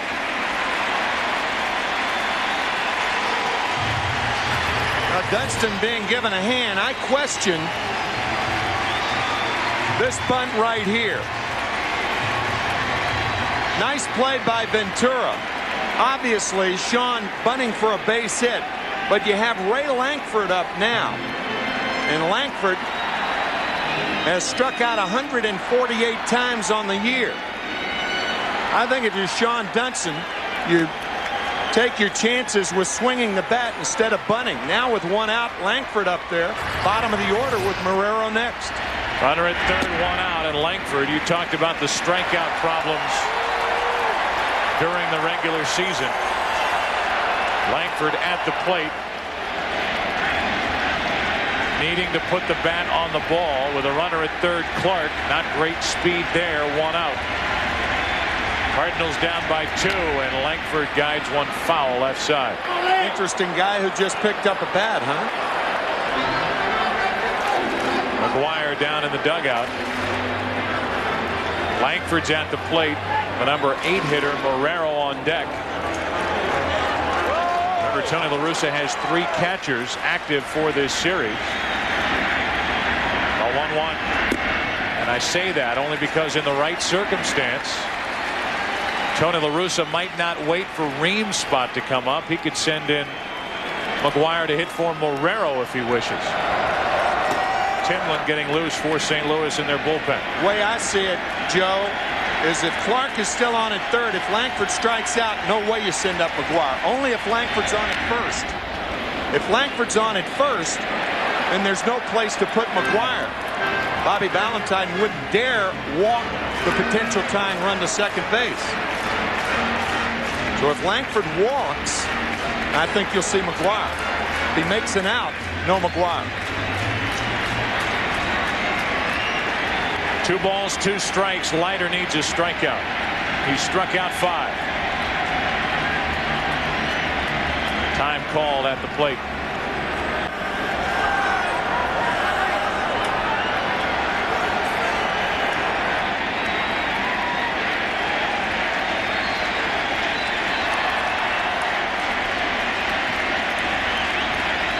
Two pitch. Leiter does not get the corner. It's a full count. By the way, they've given Dunston a sacrifice on that bunt that he dropped down the third baseline. So well played by Ventura. Clark at third. 1 out. 3-2 to Langford. 2 out. And a big strikeout for the left-hander Leiter. Number 6 on the night. And as we said, this is why the play by Dunston was not a good one.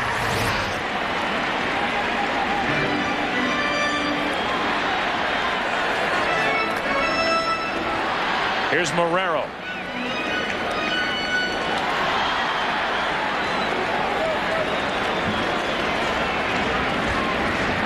The pitcher's spot on deck. Now if Marrero reaches here, you could still see McGuire. Tony La Russa and the Cardinals ended the game last night with McGuire sitting on the bench, available but unused.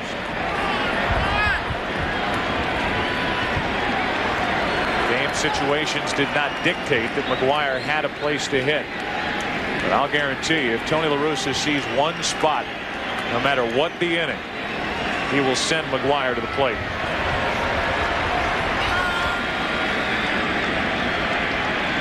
Runner at third, 2 out. The 0-1 to Marrero. Strike 2.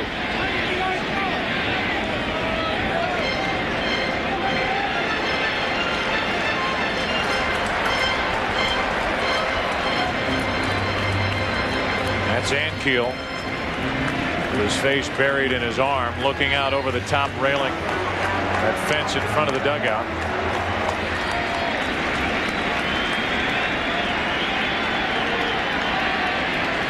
Runner at third, 2 out. Marrero set up. Stays alive. They're trying to think along with Bobby Valentine and Tony La Russa, trying to figure out when to use Mark McGuire. If Marrero somehow walks, gets hit by a pitch, it's first and third. McGuire comes up. If I'm Valentine, I consider walking it. With 2 outs, I would consider putting the potential tying run on base to face Pena.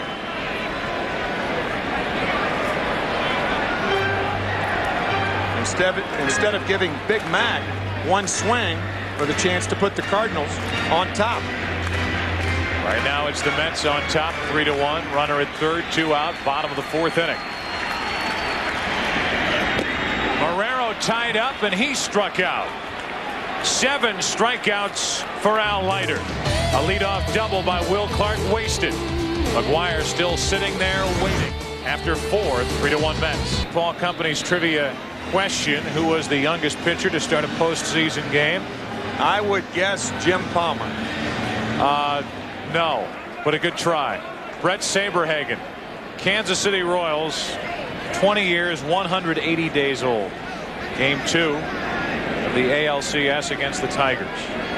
Wasn't Jim Palmer 19 when he started against the Dodgers in 1966? Well, now you're going to have people rifling through record books. I know Jim was very young. Jim Palmer, if you're listening, call in and let us know, will you? Call Frank Robinson. He's got a cell phone. We saw that last night. Britt Reams gets another inning because his spot did not come up. Frank, the Triple Crown winner in 1966. Most valuable player, of course, for the Orioles. Orioles beating the Dodgers that year, winning 4 in a row in Sandy Koufax's last year.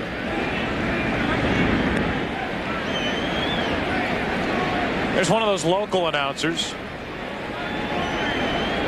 Jack Buck, Cardinal broadcaster since 1954, and a ground ball into the hole. Renteria with a backhand, low throw but out. Agbayani's gone. They tell me that he doesn't know this, but we're going to listen. It was 0 for 1 with a walk. Peyton gave New York the lift they needed defensively in center field this year, and his hitting has been getting better and better. He ended up with 17 home runs during the season. He has 4 base hits during the postseason. So the young man from Zanesville, Ohio, is feeling more comfortable day by day. 1 out in the 5th. Outfielders are absolutely straight away. Pitch is swinging, a foul back here, coming out of play, back into the right.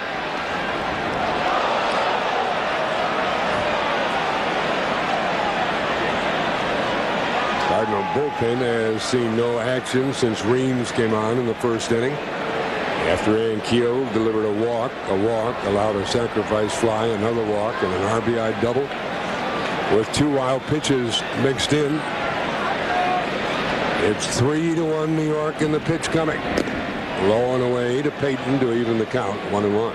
We're cutting into Jack Buck's play-by-play. Hitting the number 7 spot with Kurt Abbott, the number 8 hitter. He has no idea that we're doing this. Leadoff man has been retired for New York here in the 5th. And Reams delivers. He swings and fouls. Peyton's now in the hole, 1-2. Off to the right and went. This Cardinal rookie pitcher, Britt Reams, attended the Citadel. He is from South Carolina. Sat out 2 full years with arm problems and burst on the scene here in very impressive fashion this summer. Started the season in Double-A, went to Triple-A Memphis, then up to the Cardinals. On 1-2, Jay Peyton waits and takes the ball in the dirt, 2-2. Doing his typical radio call. That's Jack Buck, unaware that we are eavesdropping. He's picked up the final out in the first inning, so he's pitched 3 2/3. Has retired the leadoff hitter in the 5th. Mike Shannon will chime in soon. 2-2 count to Peyton. From the stretch position. Here it comes, and a swing and a miss on a low breaking ball, and that is the 5th strikeout of the evening for Reams. And there are 2 gone here in the 5th inning. Reams is due to lead it off in the Cardinal 5th inning, so this likely will be his final inning of work. So there you go. Oh, that's great. You worked with him with CBS back in what, 1990 and 91. What an elegant, eloquent man. 76-year-old going strong. This game has certainly kept him young.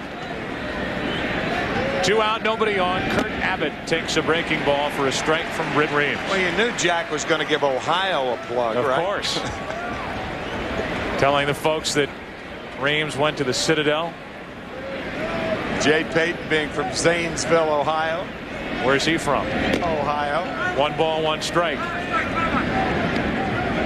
Well, Jay Peyton, as you mentioned, from Zanesville, Ohio. Zanesville, the home of the very first Y-shaped bridge over the Muskingum River. Zanesville, only 30 miles from my hometown in Coshocton, Ohio. Right.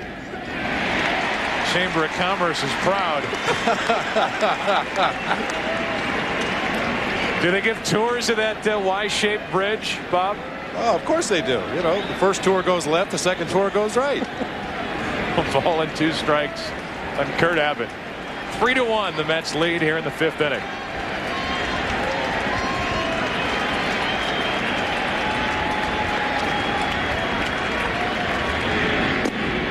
Breaking ball low, 2-2.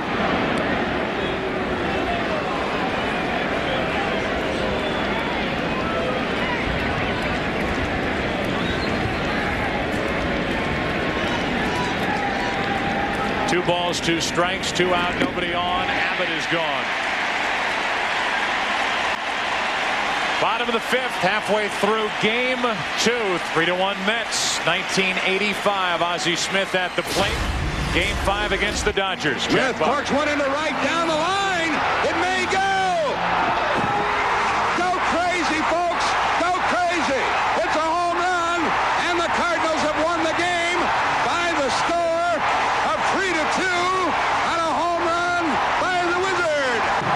pictures are being brought to you by the Sanyo Lightship, proudly flown by Chief Pilot. As Eric Davis, a pinch hitter, flies one down the right field line and caught by Todd Zeile for the first out here in the bottom of the 5th inning. Jose Bernayola is the pilot of the Sanyo Lightship, and Zeile just made a nice play on the dead run down the right field line. Boy, what a play. I'm the Cardinal fans, you're used to seeing Jim Edmonds make these plays over the shoulder, and Todd Zeile with a nifty play of his own. Ruled a foul ball, by the way. There are 2 umpires down that right field line. Ed Rapuano at first, Bruce Fremming down the line itself. And that ball was ruled foul, so had Zeile not made the connection, it would have been a strike on Davis. As it is, 1 out. Pinch hitter is gone, and Fernando Vina takes ball 1 low and away. Okay, I erred when thinking Jim Palmer was the youngest to pitch in postseason to start. Jim Palmer was 9 days away from his 21st birthday when he started against the Dodgers and Sandy Koufax in 1966. Just wanted to clear that up. So he called in. He called in, yes. A 1-1 to Vina, drops down a bunt. Leiter trying to make the play, cannot. Base hit. Vina's on with 1 out in the 5th.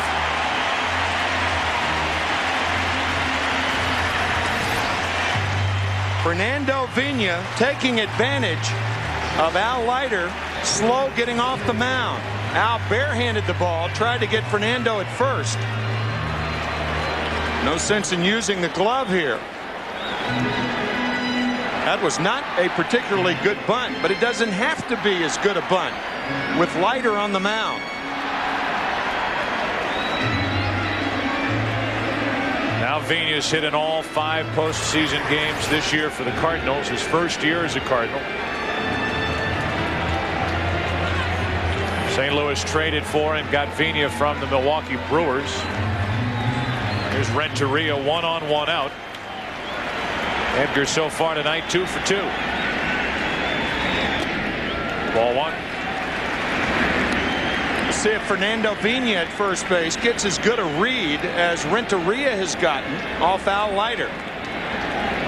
Renteria with 2 stolen bases. Vina had 10 during the year.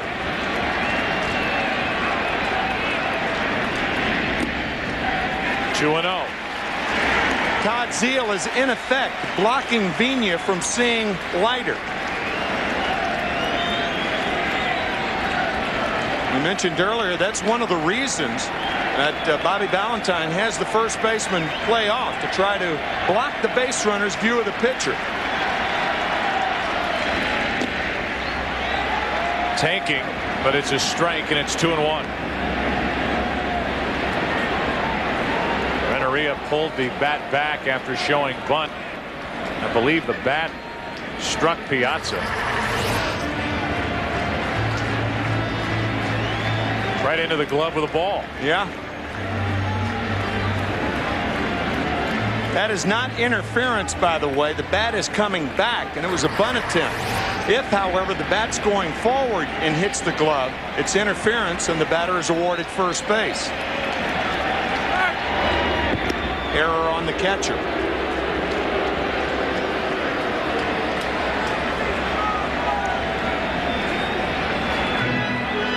'80th pitch of the night coming from Al Leiter.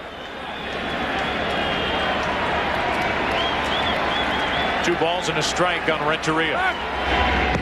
Instead of the 80th pitch, it's the 80th throw over to first base. It's like baseball's version of peekaboo at first, right? Vina trying to get around Zeile. Renteria got around Zeile and stole second twice. You can see Vina trying to look over Zeile now. Now 3-1 on Renteria.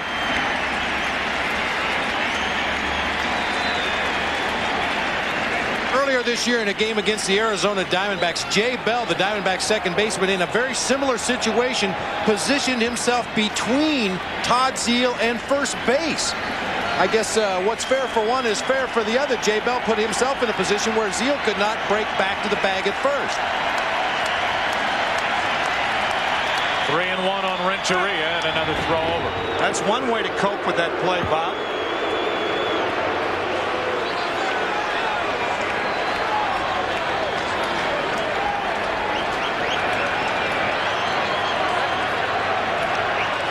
1 out bunt single by Vina. A 3-ball 1-strike count on Renteria. 1 out in the inning. That's foul. Zeal another chance, but he can't get there. And it's a full count.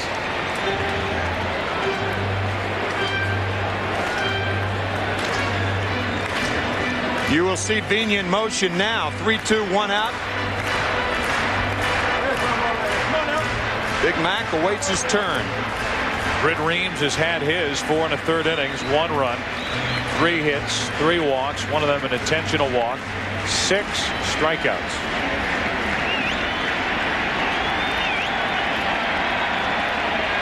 Three-two. Hard hit, fair, past third. Vina will cruise around third and come all the way to the plate.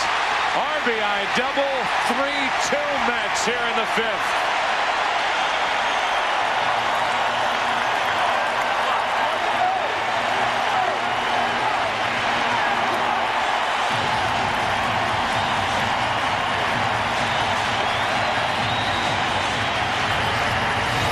Vina running on the play.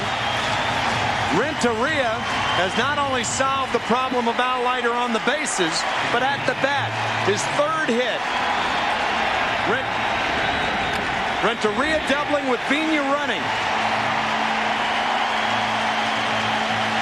Scoring easily. Well, the Cardinals really caught a break when that ground ball did not hit off that billboard down the left field line. It got around that area that juts out, got all the way into the corner, and that assured Vina the run at the plate. And it's a 3-2 Mets lead. Runner at second, 1 out, and Jim Edmonds at the plate, 0 for 2 with a pair of strikeouts.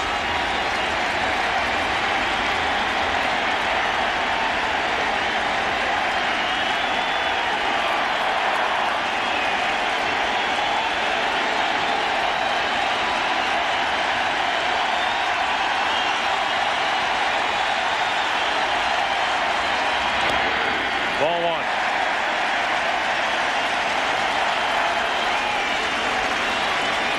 The Mets scoring 2 runs in the top of the 1st in both games.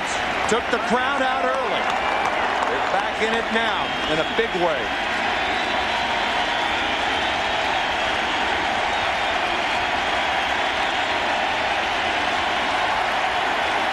Renteria stealing third. Throw down too late. And the tying run 90 feet away with 1 out. 3 hits, 3 steals for Edgar Renteria.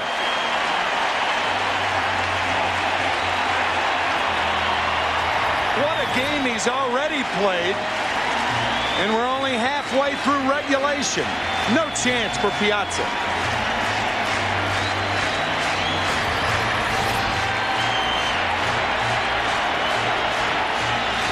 What the Mets will do is they'll bring the infield in late. They're in regulation right now, but they come up with the pitch.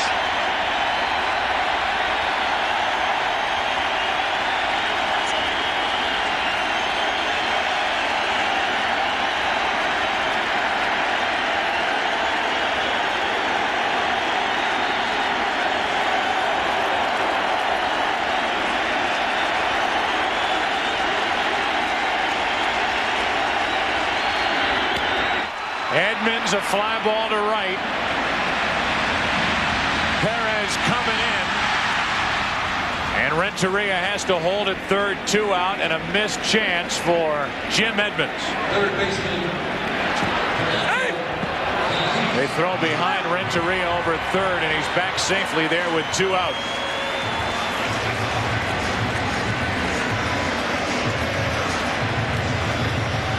A silencer pop-up off the bat of Jim Edmonds puts it in the lap of Fernando Tatis.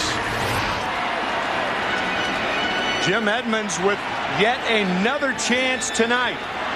He has had Renteria in scoring position in every at-bat, and he fails for the 3rd time. A man who has succeeded in vying for the MVP and winning the hearts of the people here in St. Louis.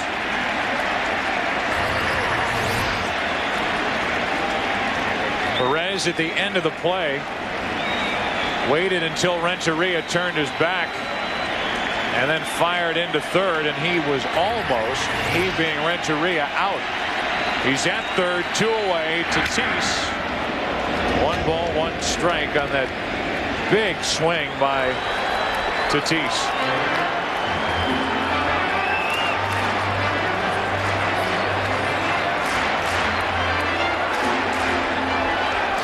A nice attempt by Timo Perez to throw behind the runner. However, nobody backing up that play. You have to make very sure you make a good throw to third base attempting to throw behind the runner. Otherwise, the run will walk home.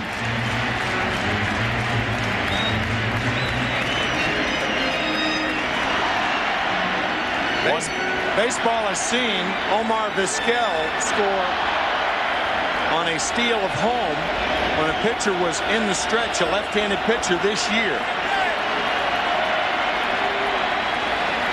Renteria dancing around at third base there with 2 out. Leiter trying to hang on to a lead. 3-2 Mets in the 5th. And a 1 ball, 2 strike count on Tatis.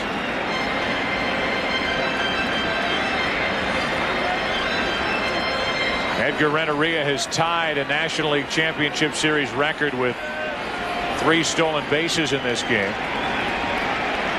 Morgan, Griffey Sr., Sachs, Ron Gant. Ricky Henderson has the LCS record with 4 in '89 for Tony La Russa. 2 balls, 2 strikes on Tatis.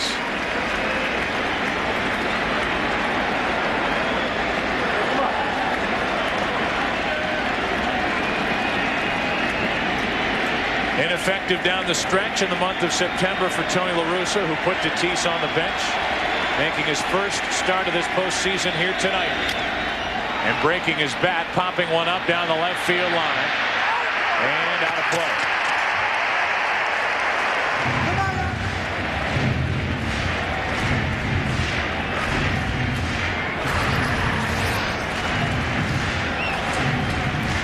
What normally happens when a right-handed batter tries to get the bat head out, they usually yank it foul.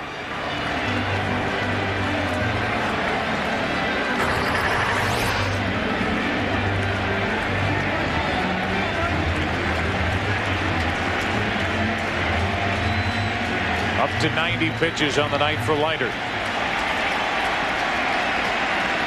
The game in the 5th inning. Tying run at third, 2 out. Tatis, base hit, tie game. Into the left field corner, and Tatis has an RBI double. 3-3 in the 5th.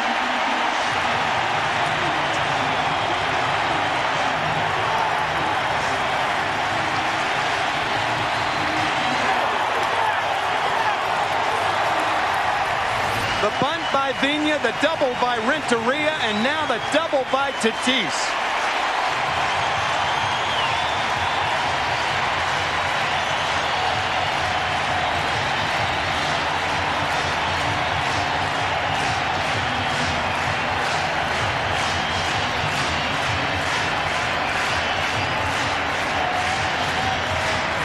Tatis ready for that cutter inside.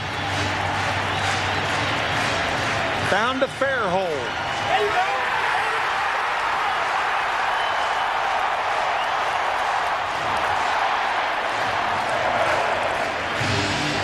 Cardinals have tied this game. This crowd has been resuscitated. And after that wretched first inning by Rick Ankiel, fellow rookie Britt Reams came in to hold the Mets for the most part over 4 1/3 innings. Now it's a 3-3 game in the 5th. Go ahead run at second with 2 out, and it's Will Clark who's doubled tonight. Nice save by Piazza, ball 1.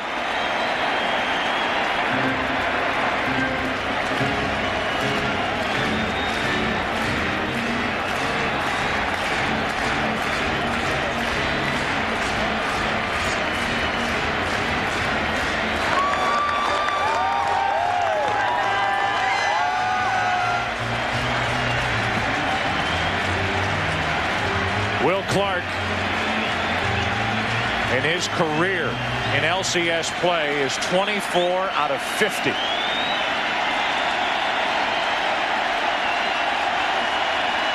'87, '89, and now the year 2000.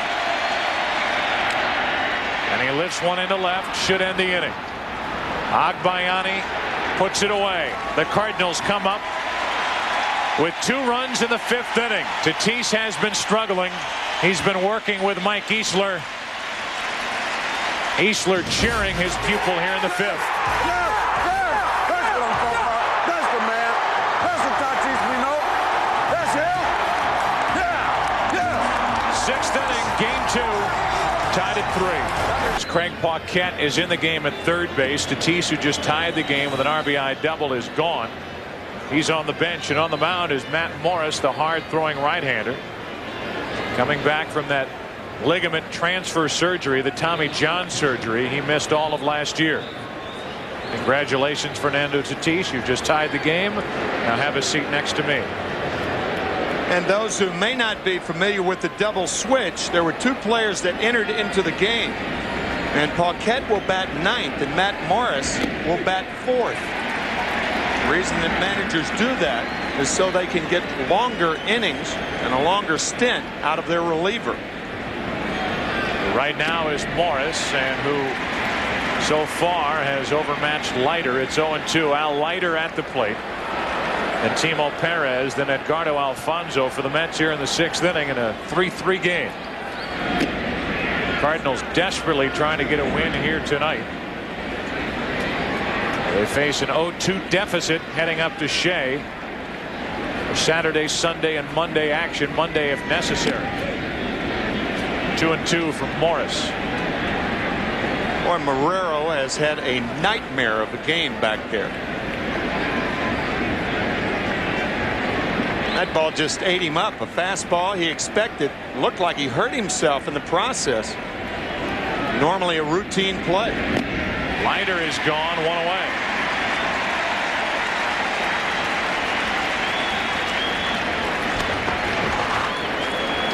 Well, the upcoming games in this championship series, the Yankees at the Mariners tomorrow night on NBC at 8 Eastern. That series tied at a game apiece. Game 3 in Seattle, and game 3 on Saturday afternoon at 4 Eastern here on Fox. The Cardinals at the Mets at Shea Stadium, and right now, as you know, the Mets are up 1-0. On the second pitch, Marrero, sitting outside, had to come back. The ball hit him in the inside of the thumb. Some of those things don't even heal over the winter. Taking the glove off, and that thumb really bothering him right now. It could affect his swing. Perez takes a strike. Marrero due up 3rd in the bottom of the 6th inning, and Wilkins seeing that as well. He's getting ready. 0-2. You're absolutely right, Tim. After catching that pitch on the thumb, Eli Marrero caught strike 3, threw it around the horn, walked out in the middle of the infield, took off his catcher's mitt, was trying to rub that left thumb, get some feeling back in there. He may feel that for a number of years. The 0-2 to Perez. 2 out. Back-to-back strikeouts and a good start from Matt Morris. Here it is one more time as Marrero. That pounding continues, or you can see him grimacing underneath the mask, and that's what Bob was talking about. This was after the strikeout to Al Leiter. What you're trying to do is just pull that thumb and straighten it out. He's got a guy throwing seeds on the mound at him as well. 90+ with every pitch. Strike 1 to Edgardo Alfonso, trying to get it going for the Mets.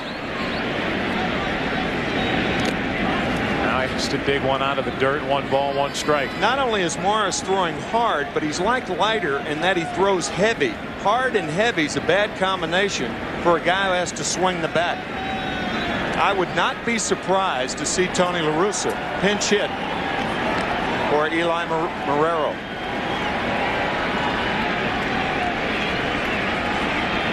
Ball 1-1.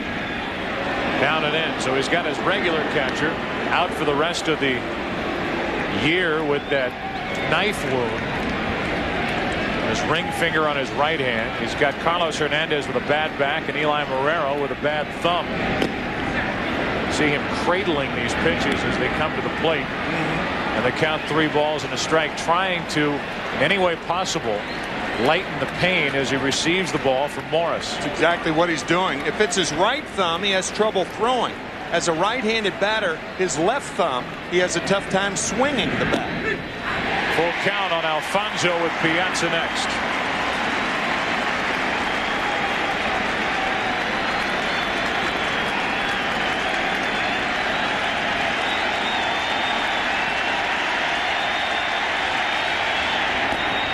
A 2-out walk keeps this 6th inning alive for New York and brings Piazza to the plate. So you want to be a catcher, huh? Here's what Mike Piazza's gone through this year.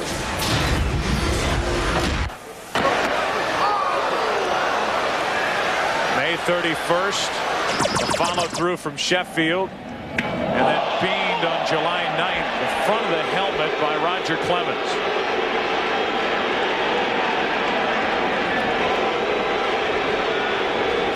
Just prior to the All-Star break, Piazza took a while getting the cobwebs out, missed the All-Star action, then really came back in the second half of the season, finished the second half very poorly with that month of September when he hit .227, but prior to that, red hot in August. Really carried this Mets team. Mets finishing with 94 wins. The Cardinals and the Braves with 95. There's Marrero again in obvious pain catching ball 1. I've got a catcher to my right and an ex-catcher down in front of me right behind home plate and Bob Brentley that are wincing with every stab by Marrero.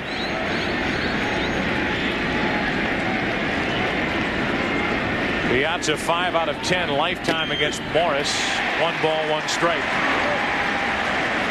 No home runs, 3 RBIs.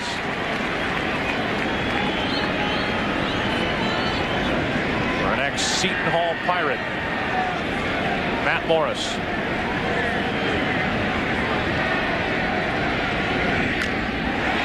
And on the hands of Piazza, 1-2. Matt telling us a couple of days ago, Joe, that he only has 35 ticket requests when he returns home from Middletown, New York. Some family, most friends. That'll be an expensive middle part to this NLCS for Matt Morris. Crowd to its feet. Piazza at the plate. Go ahead, run at first, 2 out. 2-2 the count.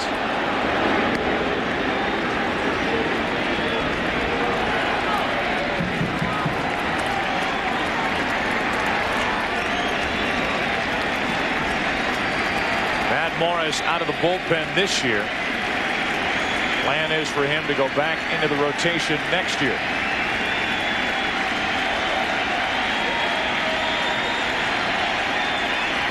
Two-two.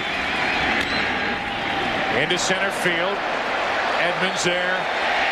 Bottom of the 6th inning. Dunston will lead it off. Game tie game. Well, my guy here to my right, Tim McCarver, was wincing as Eli Marrero was catching those pitches from Matt Morris. You caught for what, 20+ years in the big leagues? Yep. And that guy who was in here a couple innings ago, Bob Gibson, he did that to me. It's a little dog leg left that I carry around with me.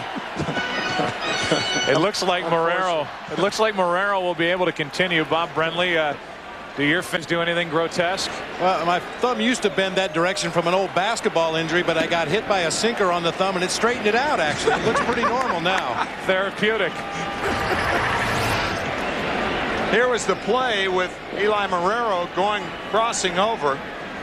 And as Bob said, and he wasn't kidding. That could take a couple of years to heal. 1 ball, no strikes on Dunston. Bottom of the 6th inning, and that's hammered foul. Cardinals have out-hit the Mets tonight, 8-4. That brings up a couple of things. Cardinals have had their chances to score runs tonight. Tatis drove in the last with a 2-out RBI double. It also points out and reminds us of the good job that Britt Reams did here tonight, taking over in the first inning for Rick Ankiel. A 1-1 into left center field. Well hit. Payton there with a leap and a catch. One away.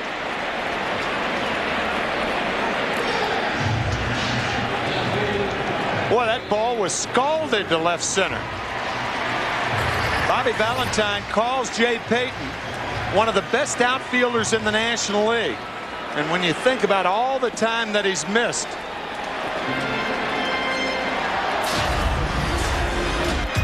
Here's some of the catches that he's made this season. That one out in San Francisco. The leaping catch over the wall. This one in Montreal. There's no mistaking Montreal, by the way, when you see highlights from Montreal.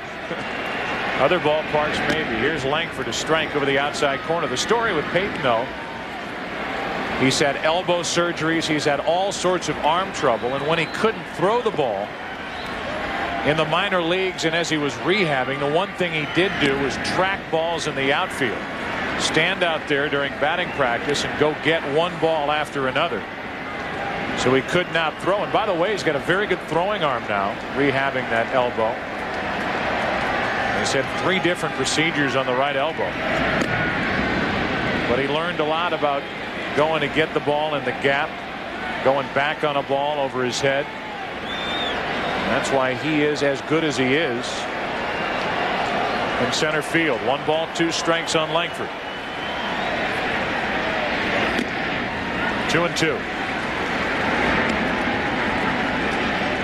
Eli Marrero is in the on-deck circle. Bad thumb at all. A 2-ball, 2-strike count on Langford.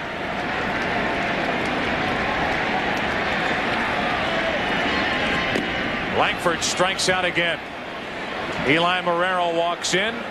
He had these words of advice from his hitting coach, Mike Easler, prior to the at-bat. He'll give you a pitch to hit. If you're patient, he'll give you a pitch to hit. Just don't miss it.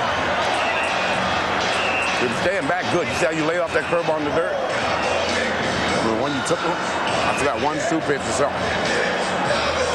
Then you stay on that back leg. You know, you can stay back and see the ball longer. Boom. Showing bunt, he offered at it. Strike 1. That's not a good play either.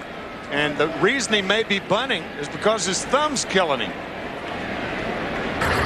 The left thumb is the one that's bothering him. 2 out, nobody on. You try for the extra base hit, generally speaking, even though the pitcher is not up next.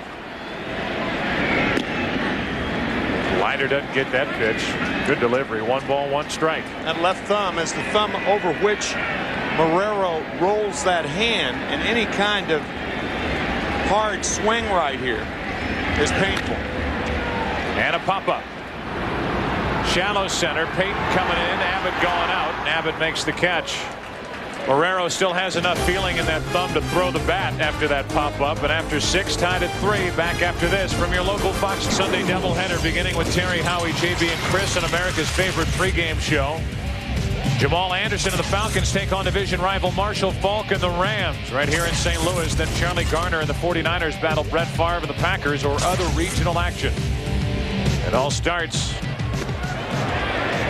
right here on Fox at noon Eastern, 9 a.m. Pacific. That is on Sunday as Zeal leads it off and takes ball 1 up and in from Matt Morris. 3-3 game, 7th inning. Zeal, Ventura, Agbayani coming up. 1 ball, 1 strike.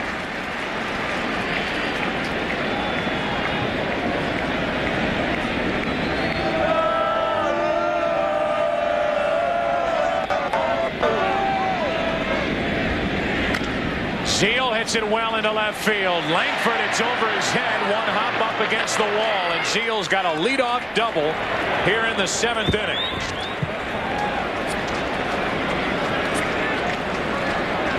We were talking last night about how Todd Zeal looks for that ball inside. He had a home run off of that pitch, a similar pitch last night, and now doubles to open up the 7th inning. Inside part, you can see how he opens up. That ball was scorched to left field. Tony La Russa tracking it like Langford was out in left field. As that ball shot over the head of Langford. Zeal has a double, and Robin Ventura stands in with a chance to put the Mets back on top. Interesting situation. Ventura did not have a good year. He's an excellent bunter late innings. Strike one.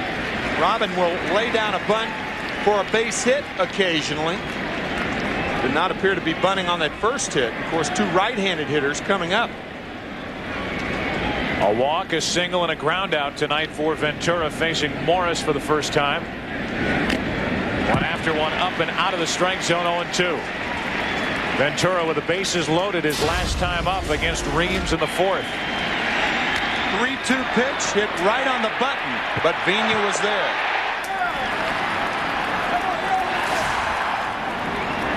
Now it's 0-2 as Ventura, at the very least, wants to advance the lead run over to third. Yeah, he'd take that last at bat right now. Pop up left side, and that'll get out of play.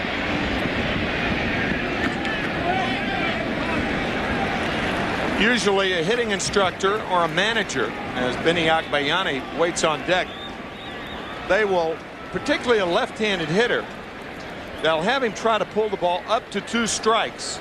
But right now it's very difficult with 2 strikes on Robin to pull a ball. There's Tom Robson, the hitting instructor of the Mets. Kind of go away from that principle with 2 strikes. The 0-2 to Ventura. There is the ground ball to second. Zeal over to third, 1 out as Vigna completes the play. So a runner at third with 1 away here in the 7th inning, and we take a look at the SAP game summary. 10 o'clock Central Time, 11 o'clock back east. We're in the 7th. Mets have a chance to regain the lead. They got the lead in the first inning when Rick Ankiel walked 3, unleashed 2 wild pitches. RBI double by Benny Agbayani, a Todd Zeal sac fly. Britt Reams came on to finish off the top of the first. Pitched 4 1/3 strong innings, except the Piazza home run in the 3rd inning. And then the Cardinals went to work. Edgar Renteria, 3 hits, 3 stolen bases in this game.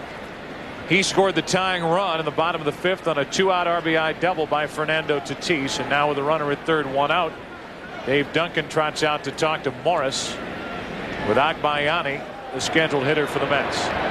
Todd Zeal on at third base. This is strategy between a pitcher and a catcher. Dave Duncan, a former major league catcher, is the pitching coach of the Cardinals. And when a pitching coach goes out there and looks at the catcher and the pitcher, they're talking about how best to get a ground ball from a particular hitter in this situation. A fly ball deep enough scores the run. Cardinals want the infield in. Runner at third, 1 out, ball 1 up and in.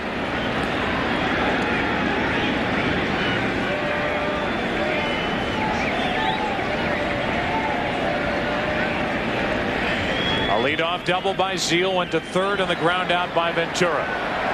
Good hitting by Robin with an 0-2 count. A 1-0 to Agbayani. Tied him up, 1 ball, 1 strike.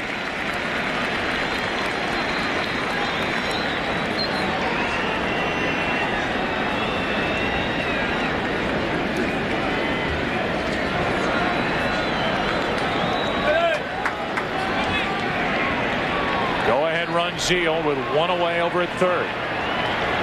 A 1-1 to Agbayani. Hard hit right at Renteria. Zeal holds, 2 out.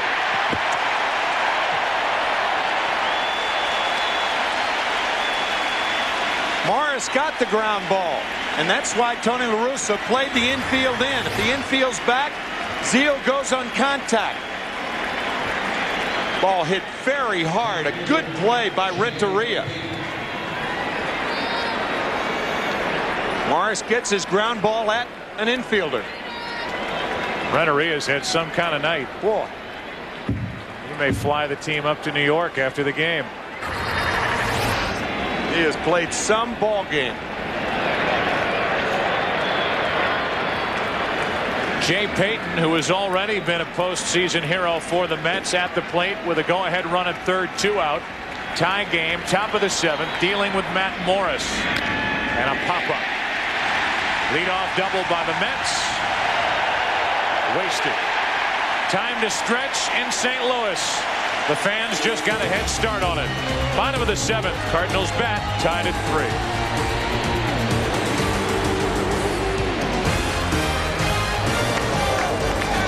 Overhead with its eye in the sky camera to bring you these beautiful shots from 1,000 feet above the stadium.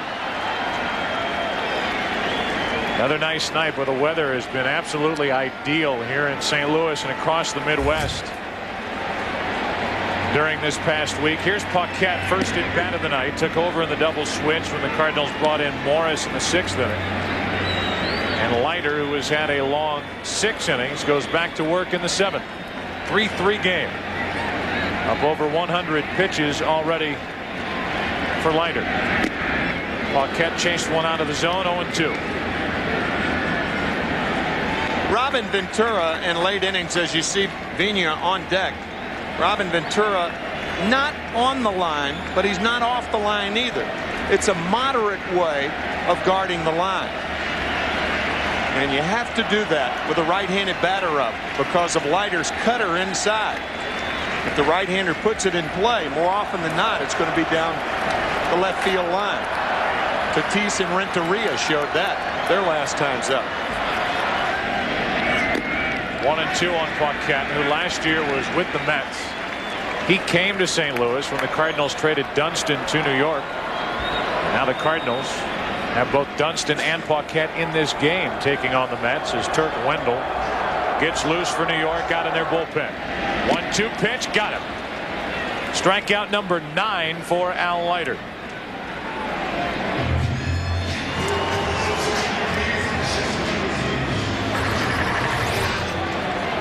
All out of the strike zone, but Al Leiter, you can see with that cut fastball tying up the right-hander Paquette. You may not know what the cut fastball is, but a pitcher puts the pressure on the middle finger and he actually cuts through the ball. The ball reacts like a slider. It just kind of slides, and the later the break, the more effective. Leiter with one of the better ones around. Vina, strike 1. Why is McGuire stirring in the dugout? The pitcher's spot is, remember, in the number 4 position now in the lineup for Tony La Russa. Vina is the leadoff man in this lineup at the plate. 1 out, nobody on. And that's off the end of the bat. Easy for Perez out in right. 2 out.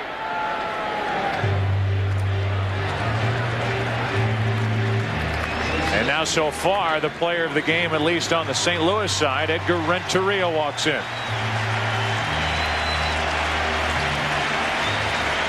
Set a Cardinal record this season for most home runs hit by a shortstop. 16 home runs, a career high for Edgar, who's also been with the Marlins. Now Ventura closer to the line over at third base as Renteria bats with 2 out, nobody on, and takes ball 1. You're right, Joe. Robin was moved there by the bench. Cookie Rojas moving the infielders around, and that's the proper play, particularly with 2 out and a tie game. No doubles down the line.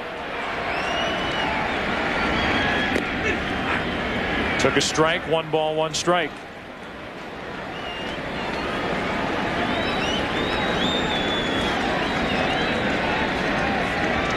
Edmonds next. McGuire still waiting. Strike 2 on Renteria. For the Mets in the 8th inning, it'll be Abbott, the scheduled hitter, to lead it off, the number 8 man. Then Leiter's spot, and then Perez. So this might be the last inning for Al Leiter. Probably is the last inning for Al Leiter. Yep. Up over 100 pitches. Not that that's a big factor because he's usually over 100 pitches. Renteria hits it well into right. Back is Perez into the corner, and he makes the catch to end the inning. Now Leiter saying to himself, how did he catch that? Into the corner as Renteria made a bid for his 4th hit of the night. Perez a long way to go. He got there, made the catch, and then hit that padding, separating the fans and the field. The defense helps Leiter here in the 7th. 8th inning now, tied at 3. Dave Wallace is pitching coach. We'll have one Franco here and one in the bottom of the 8th. Matt Franco is batting for Kurt Abbott. Cardinals will stick with Morris, who misses up and away ball 1. The Cardinals' only left-hander, Christensen, is ready in the St. Louis bullpen. He's joined now by their closer, Dave Veers, as Franco unloads a ball and a strike. It'll be Franco here, then Darryl Hamilton, then Timo Perez.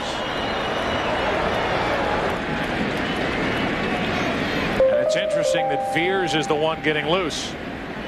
8th inning, 3-3 game, strike 2 on Franco. Whoever comes out of the bullpen for the Mets in the bottom of the 8th will deal with, in all likelihood, Edmonds, McGuire, and Clark. So this game may be won or lost here in the 8th inning, as Franco takes ball 2, 2-2. Joe, the only caveat there is if Bobby Valentine has a place to put Mark McGuire. For instance, if Edmonds leads off with a double, then McGuire's going to be wasted and end up walking him. So Tony La Russa would send up someone who could bunt, I would imagine, in a situation like that. But if first base is occupied or there's nobody on, McGuire hits. But that is way down the line as the count's 3-2 on Franco, batting in the top of the 8th, trying to get it started for the Mets. The Mets have 3 left-handed pinch hitters: Matt Franco, Darryl Hamilton, and Lenny Harris. 3-2 to Franco. Up the middle, Vina with a backhand. He's got a good arm. 1 out.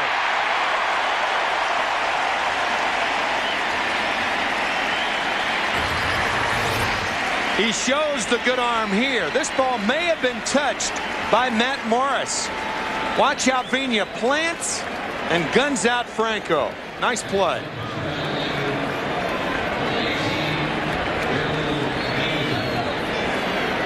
So with 1 out, Darryl Hamilton will bat.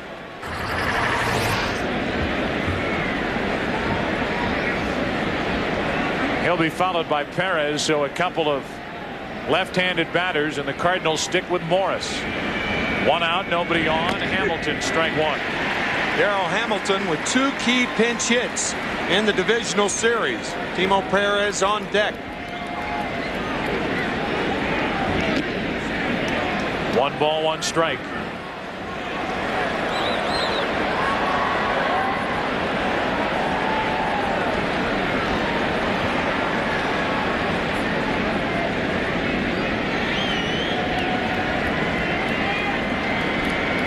Hamilton with a 1-1 count. Now up on the count, 2 balls and a strike. You may remember, and Mets fans certainly do, Darryl Hamilton led off that 10th inning in game 2 with the pinch hit double. The score on a Jay Payton single. Mets won it 5-4 over the Giants. Pops it up here. Langford coming on, Renteria going out. The 2 come together and Langford makes the catch.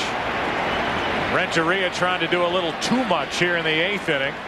Helped to his feet by Langford, who helped the Cardinals out of a dangerous situation. Renteria with that hand up, and usually if the infielder puts the hand up, it means I've got it. Not a lot you can hear there. Renteria ducking out of the way at the last minute. You can hear Ray Langford just at the last minute reaching over the head of Renteria.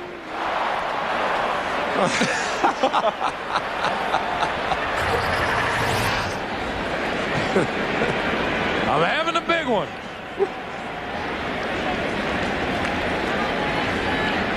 I'm coming, Elizabeth. Line drive into left, and there's Perez. He's on again. Now Edgardo Alfonzo.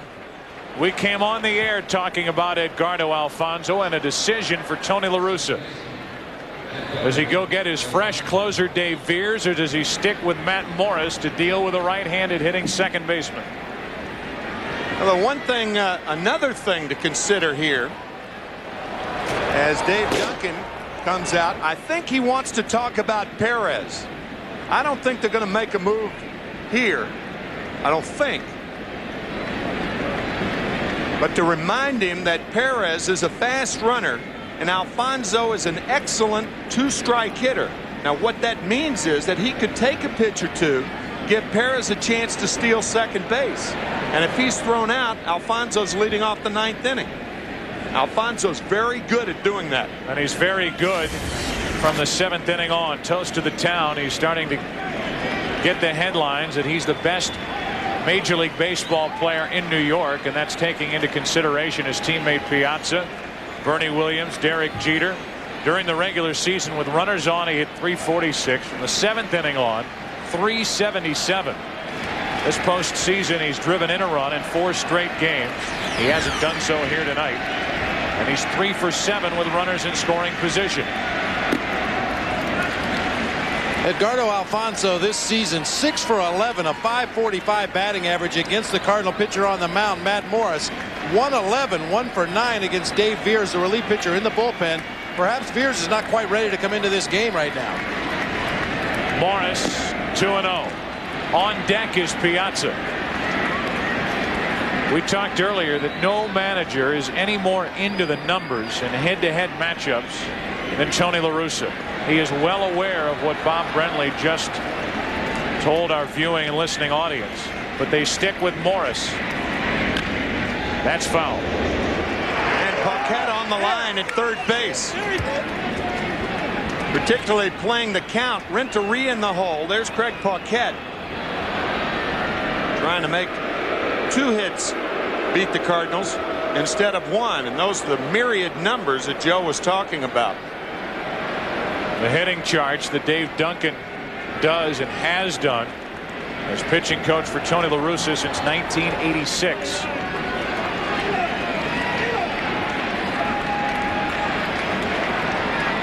Two balls and a strike on Alfonso. Go ahead run at first, 2 out. And now a 2-2 count, and Perez has not taken off. Well, the Cardinals playing a left side of the infield shift, as Tim mentioned. Paquette playing close to the line at third, and Edgar Renteria way over into the hole. Trying to push everything to the middle of the field. I think that's what Alfonso's going to do, and if I were Renteria, I'd be 3 or 4 steps to the left now, particularly with 2 strikes. He's more apt to go up the middle and the right field. 2-2, full count, and now Perez will get a jump over at first. He's the go-ahead run, 8th inning, 3-3 game, and Piazza on deck.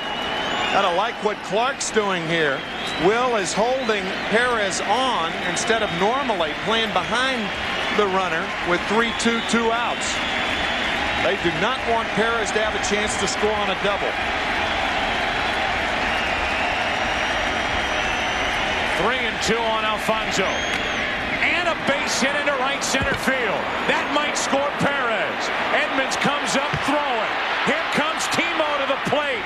Safe, and the Mets take a 4-3 8th inning lead. And Edgardo Alfonso delivers again.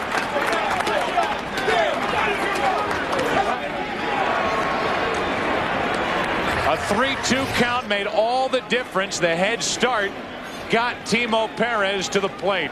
First breaking ball of the sequence. Jim Edmonds going all the way, the throw up the line, and Perez scores. But Jerry Clark holding him on.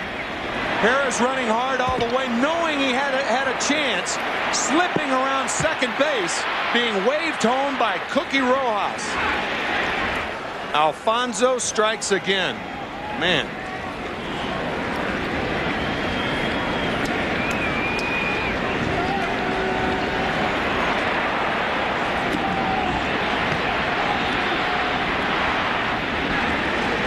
Leiter coaching from the dugout and watching every step part of Timo Perez.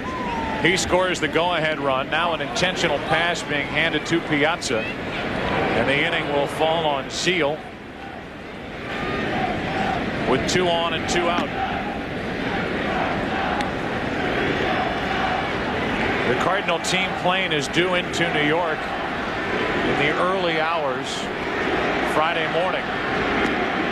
Tony La Russa eventually lays his head on his pillow. He will think about not lifting Morris for Veers with Alfonso at the plate, considering the history that Alfonso has with Morris and the lack of success he's had in his history with Dave Veers. And with that base hit and RBI, Edgardo Alfonso now with an 8-game postseason hitting streak and 5 consecutive postseason games with at least 1 RBI. Is it any wonder he's the toast of the Big Apple? He has struck again, and a double switch coming here in the top of the 8th inning. Carlos Hernandez will enter and catch. Veers will come on and pitch, and the Mets have regained the lead. We're in the 8th. Bases to put the Mets ahead here in the 8th inning, but that's not the longest trip he's ever taken. His career.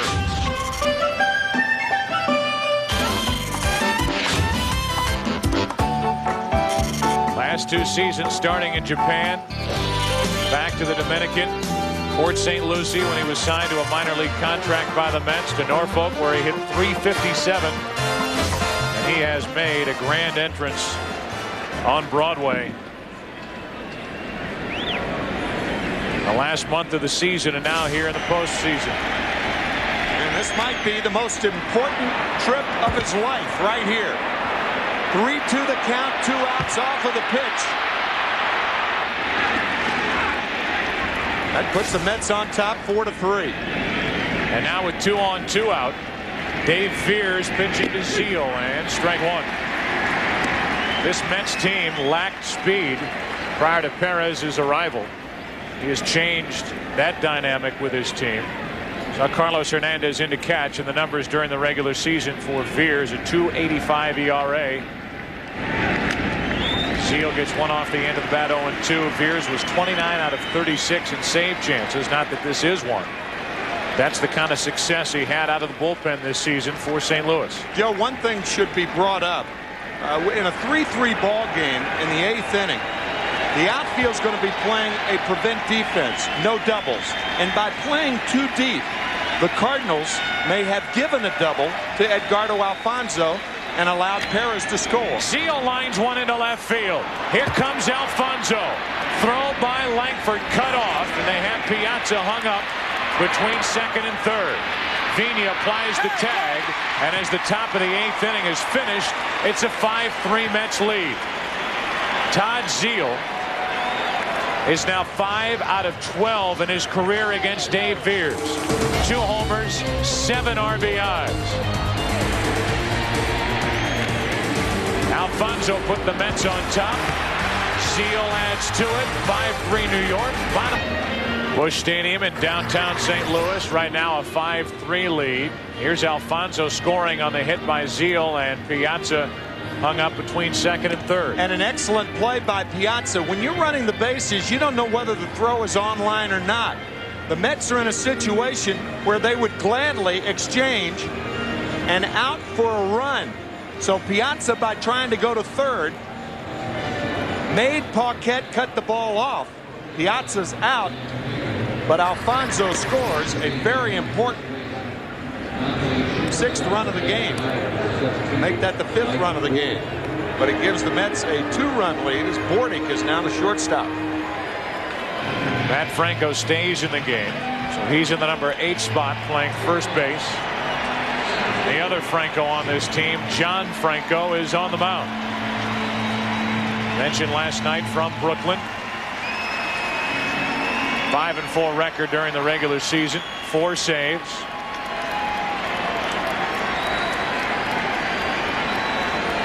Franco will work to Edmonds. Carlos Hernandez and Will Clark here in the 8th inning. The Mets up by 2. Ball 1 from Franco. Joe, Carlos Hernandez is on deck now, but if Jim Edmonds gets on, I think everybody here in St. Louis knows he'll be the pinch hitter against Franco, because no right-handers warming for the Mets. 1 ball, 1 strike on Edmonds. The Cardinals 6 outs offensively away from heading to New York in a 2-0 hole in this National League Championship Series. Armando Benitez with a sweatshirt on and sitting and watching in the Mets bullpen.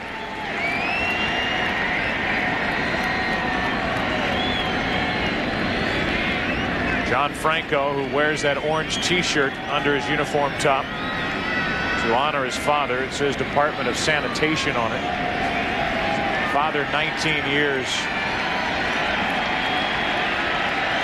worked in the Department of Sanitation up in New York. Never got a chance to see his son achieve this sort of success.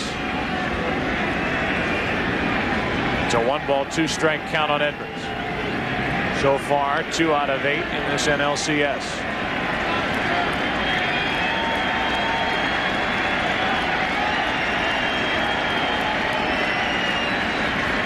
A 1-2. 2-2. Joe, the reason we showed Turk Wendell out in the Mets bullpen, Mark McGwire is 0 for 8 with 6 strikeouts against Wendell. With that in mind, why isn't Wendell up? I don't understand that. Well, McGuire's 0 for 5 with 3 strikeouts against Franco. No. 2 balls, 2 strikes. Edmonds a ground ball to first. Matt Franco on the other end of it, 1 out. And Edmonds hitless tonight. So again, as it was last night, many people asked the question after the game, how could the game go along and McGwire remain on the bench the entire night? The game situations dictated that McGwire not bat. Different times, men on. Renteria coming up, Edmonds coming up, Clark. Tony La Russa not wanting to take their bat out of the lineup. It would be hard to believe, though, that this game would pass. We're only in the 8th inning. It'd be hard to believe that this game would come and go and McGwire would sit over on that bench, or as he is now, stand over in the dugout and not appear. A weak swing by Carlos Hernandez, a ball and a strike. That's that funky changeup of John Franco.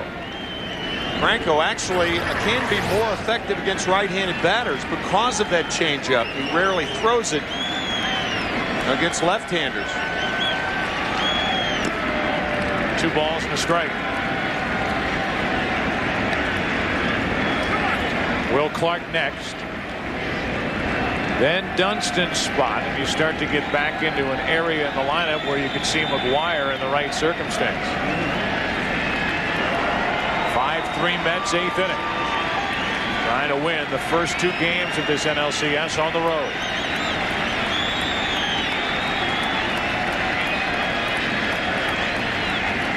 Two-1 to Hernandez.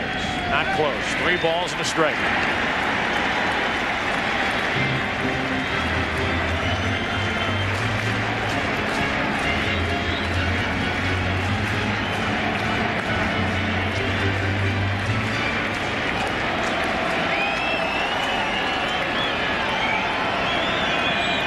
To Carlos Hernandez is up for ball 4. They have to appeal. Rapuano says he held up a 1-out walk. And Will Clark steps to the plate. And Hernandez clearly held up. Well, certainly you would not even consider McGwire pinch hitting for Will Clark, but you might consider him pinch hitting for Sean Dunston.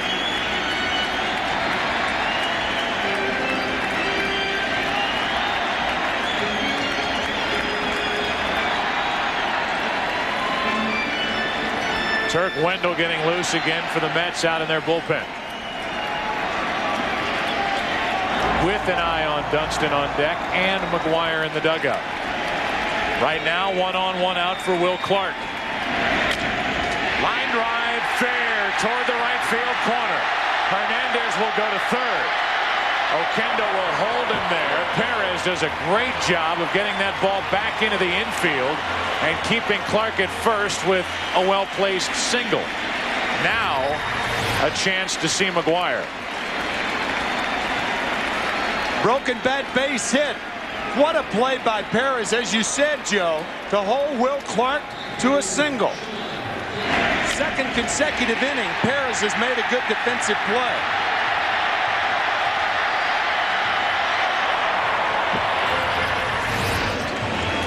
We understand Mark McGuire is not in that spot where we've been finding him. He's up in the tunnel.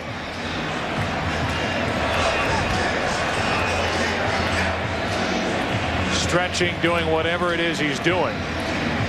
But here is Dunston, who is 6 out of 20 in his career against Franco. Again, the head-to-head matchups, the head-to-head numbers. It's Dunston up now with Langford on deck.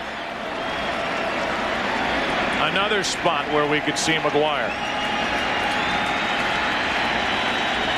First and third, 1 out. That gets away, will score a run. Hernandez safe, and it's a 5-4 game. And into scoring position, the tying run, Will Clark.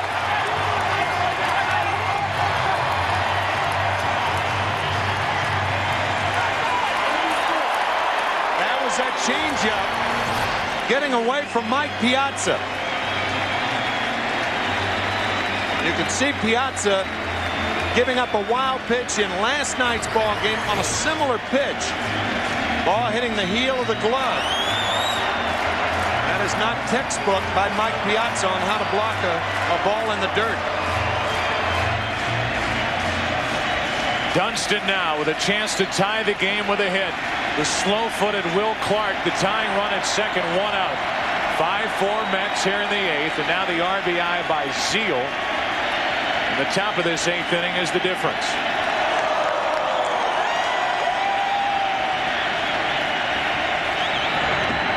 Another one in the dirt. This one saved by Piazza. 2-0.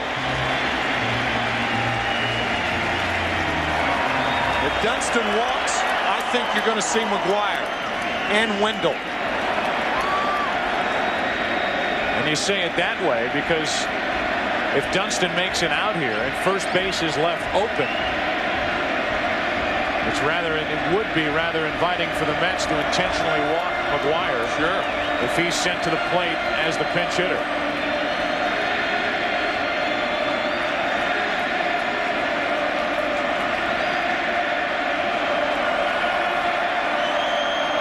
But right now it's Dunston with a count of 2-0.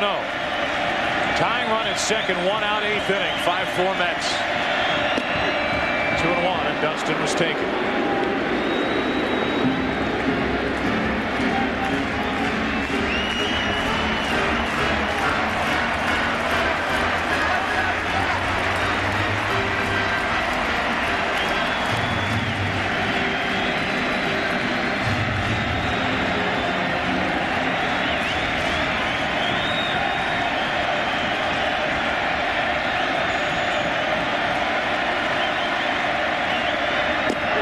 Inside corner, 2-2. John taking 2 fastballs that he normally handles. This ball on the inside part, as was the 2-0 pitch.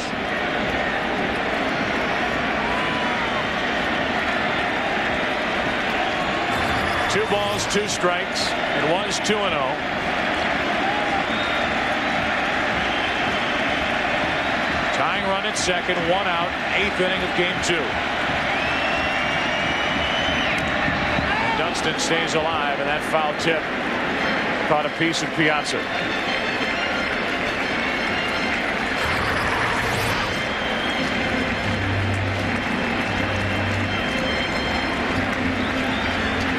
That ball down and in. Looked like it was off the right forearm of Piazza. Well, another wild pitch is not out of the question. John Franco only throws strikes when he has to. When he gets to a 2-strike count, he'll try to lure that hitter out of the strike zone. Jammed, a roller to Ventura. He's automatic, 2 out. Dunston grounds out 5-3. Here's a pinch hitter, but not the one these fans expect. And to me, this is an intriguing and wise choice by La Russa. He knows better than anybody if McGuire is sent to the plate. He's inviting the Mets to walk Mark. As it is, it'll be Polanco here in the 8th inning with the tying run at second, 2 out. Facing Franco, and in a way, this volley puts the decision back over in the other dugout. You make the pitching change, bring in Wendell, or stick with Franco against Polanco. Polanco, one of the best Cardinal hitters off the bench.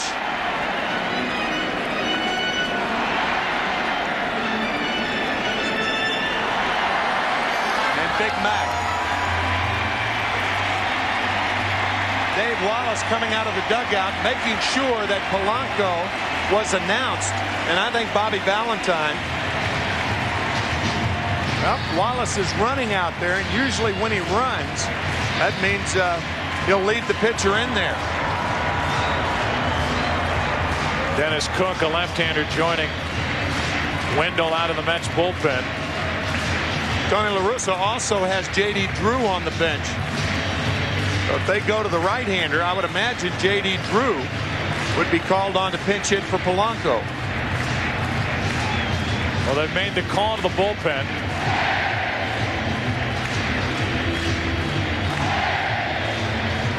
Turk Wendell will be the man on the mound. That much we know. Who will be at the plate? That's still up in the air. Who's on deck? Goes 2/3 of an inning. A hit, a walk, a wild pitch, and now Turk Wendell is in.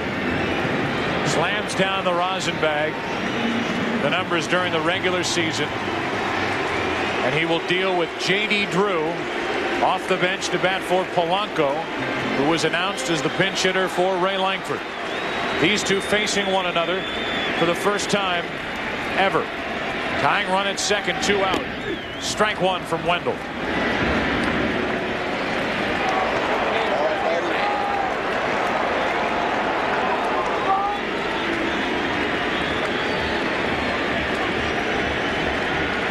Drew 57 RBIs during the regular season, 18 home runs. On the outside corner, it's 0-2. Edgardo Alfonso on the outfield grass. That's how deep he is. Man on second, 2 outs. If an infielder can't make a play, at least knock it down to prevent Clark from scoring. With a large figure looming near the on-deck circle, the person of McGuire, it's 0-2 on Drew. A ball and 2 strikes.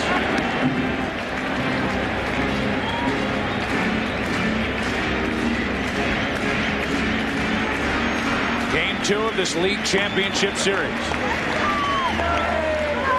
Mets won last night. They lead tonight 5-4 in the 8th. Tying run at second, 2 out. Drew 2-2.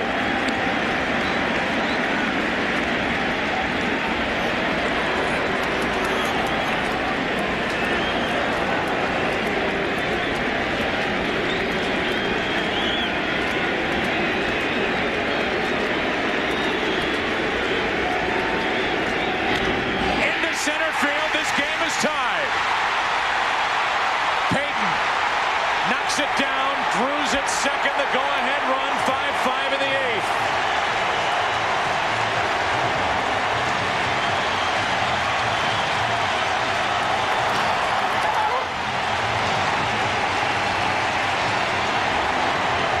Five straight fastballs to J.D. Drew.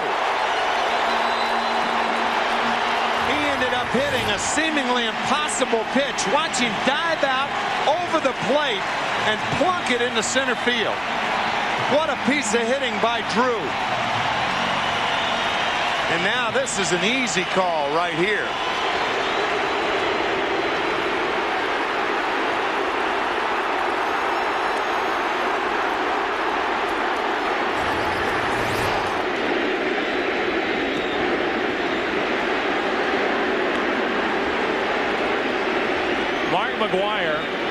Makes the intentional pass. Here's ball 3.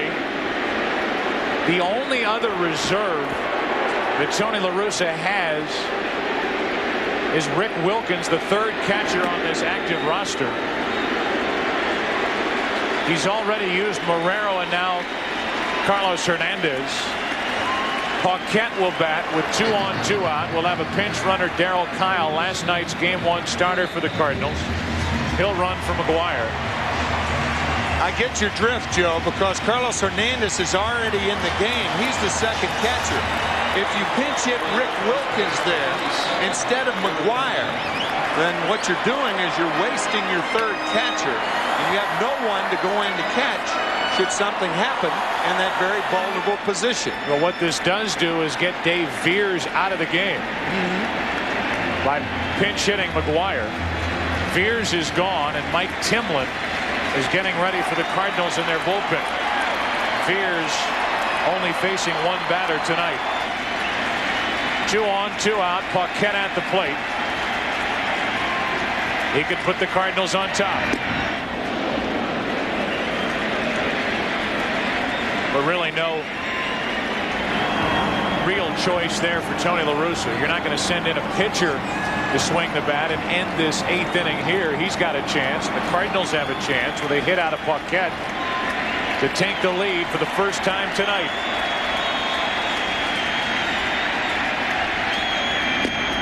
A ball and a strike. Being whimsical. If you want McGuire to hit, if you're J.D. Drew, you stop it first. But you have to play the game the right way. Absolutely. You have to get down to second. I was saying that whimsically. Paquette 2 on, 2 out.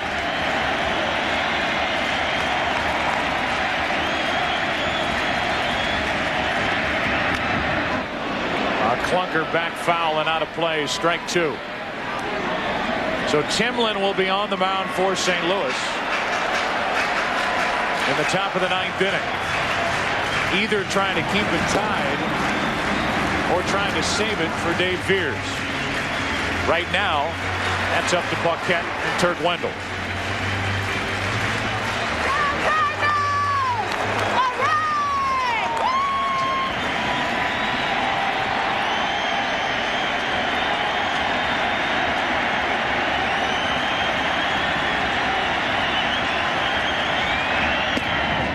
Two and 2.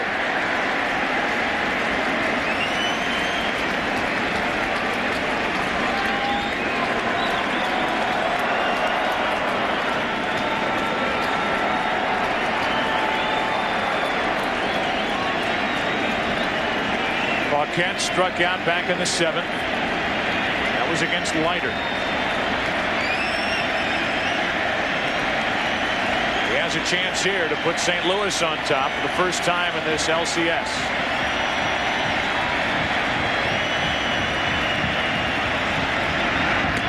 Chased it, and he's gone. Good pitch by Wendell. But it comes a couple of batters too late for Turk and the Mets. J.D. Drew, the pinch hit, 2 out, RBI double. After 8, Game 2, tied at 5. More of the World Series on Fox for the $1 million Gillette Strike Challenge. This has been a fight here tonight. A couple of changes, actually 3, as Dunston moves from right into left field. J.D. Drew, the latest hero for the Cardinals, is in the game in right field. He delivered the game-tying hit. Now trying to keep it tied for St. Louis is a right-hander, Mike Timlin. Mike Timlin coming over from the Baltimore Orioles on July 31st. Actually, July 29th. Timlin 3-1 for the Cardinals with 1 save. His best year in saves, 1996. Toronto Blue Jays, he saved 31. Armando Benitez, speaking of saves, up and throwing for the Mets in case they take the lead. Robin Ventura will lead it off for New York here in the 9th inning. Timlin has been involved in the postseason before. working for the first time in this LCS, but for the 8th time in his career. The back-to-back World Championship years for the Blue Jays in '91 and '92. As Ventura, part of the White Sox, back in '93 when Timlin and the Blue Jays faced him in the LCS.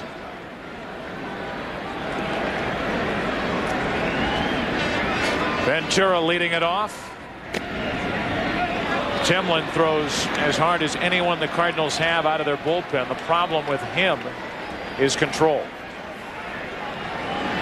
Agbayani next. And then Peyton. 3-0.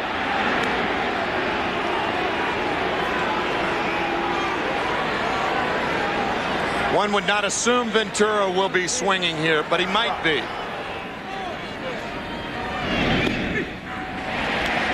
3-1. Ventura, 1 home run in this postseason. That came in Game 4, the clincher of the division series against the Giants. He's up on the count here, 3-1, and he rips it to first off Clark's foot. That's a base hit. Clark was there and he missed it. Hard hit, but he missed it, and it's an error on Will Clark. I think Clark thought the ball was going to come up. It stayed down, hit him on the right foot. A lot of times you have to read the hop.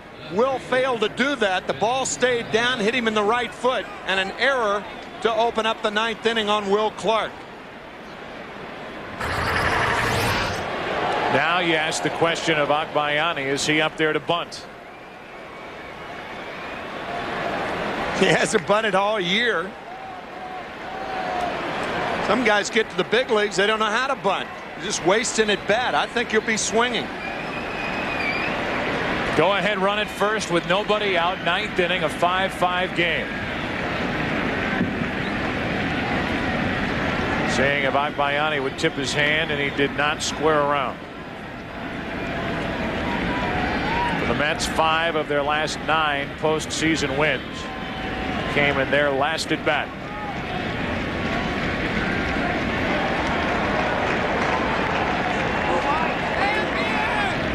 Go ahead, run it first with nobody out. He's going to swing, and he takes a strike over the inside corner.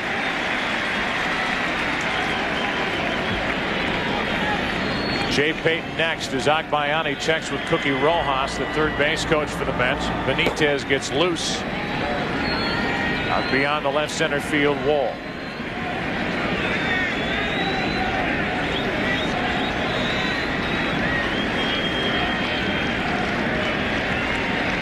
Timlin trying to pitch around an error to start the inning.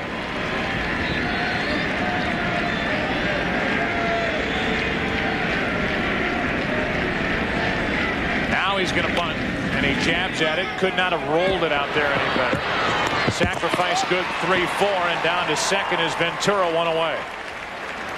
So Benny Agbayani saves his first sacrifice of the season for the 6th postseason game of the Mets. How about that? Not only that, a blueprint down the first base line. Well, Benny Agbayani had to call timeout and ask Cookie Rojas to go through the signs once again. That's probably the first time he's seen the bunt sign all year long. Well, he got it right. He got it down, and now Joe McEwing is off the bench.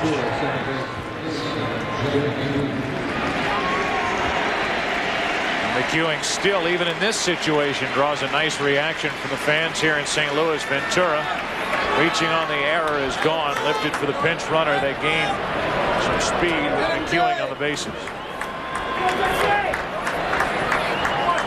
Talked earlier when Peyton hit in the 7th inning that he had what was a game-winning hit for the Mets in this postseason already. It came in Game 2, 10th inning, scoring Darrell Hamilton in what was a 5-4 Mets win. Benitez could not close the door, but John Franco did, striking out Barry Bonds looking on a 3-2 changeup, the tying run on. Now it's Peyton at the plate with McEwing at second, 1 out, facing Timlin. Strike 1.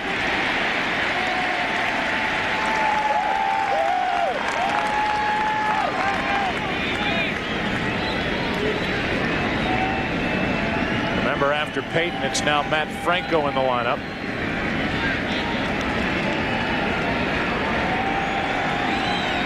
Second in the National League. They had 2 in the division series. 1-run victories.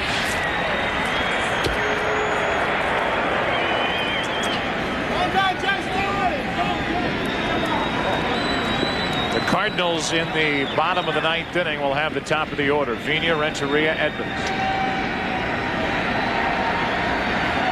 Go ahead run at second, 1 out. And an 0-1 count on Payton. Strike 2. Cardinals certainly know this. Jay Payton is apt to swing at bad balls with 2 strikes on him. Matt Franco on deck. Jay Payton, a bad ball swinger when he's behind in the count as he is now. Got Franco on deck, and then remember Bordick, who's got the bad thumb in the number 9 spot. If they get the opportunity, they might pitch around Franco and leave it up to Bordick. Or just walk him intentionally. Don't even fool with it. But right now it's Payton. Go ahead run at second, 1 out in the 0-2. 1-2.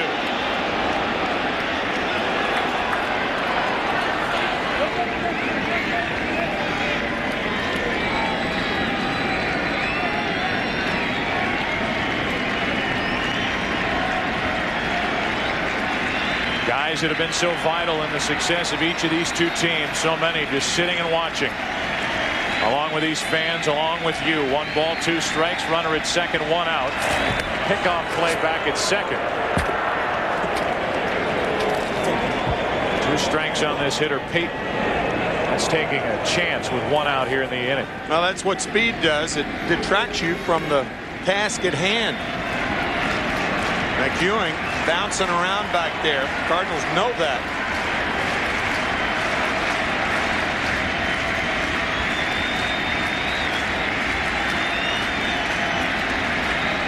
Runner at second, 1 out. 1-2 pitch. Out of play. And there's Payton extending the strike zone. Especially the breaking ball away and down.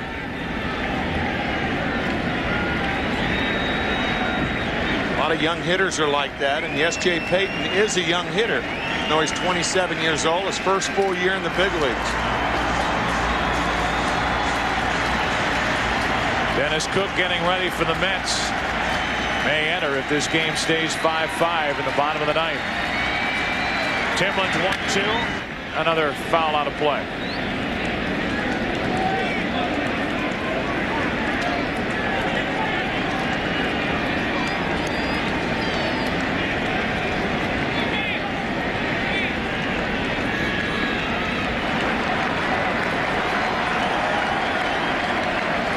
Ankiel has been through some kind of night tonight. More control trouble. Only 2/3 of an inning. 3 walks, 2 wild pitches. Reams, Morris, Veers, now Timlin out of the bullpen following Ankiel to the mound for St. Louis. The 1-2 to Payton. Into center field. That's a base hit. It gets by Edmonds into score McEwing. Down to second, and now heading for third is Payton. And he's there with only 1 out. The Mets leading 6-5 in the 9th. Jay Payton delivers for New York. An error tacked on, and now an extra run only 90 feet away. You can even understand the error. A great job of hitting by Jay Payton, but it did not look like J.D. Drew recovered in time. Edmonds, I beg your pardon. It looks like Edmonds is not running hard after the ball. The ball by Edmonds. We're just kind of jogging after it, and that allows Payton to get to third base with 1 out. Now Matt Franco with the infield in takes strike 1. Here it is again. Ball appeared to be off the plate away, but once Payton sees it get by Edmonds, and he sees Edmonds not going hard after it, he goes to third base. Infield in, 0-1 to Franco is outside. It's a single RBI for Payton and an error on the center fielder, Edmonds.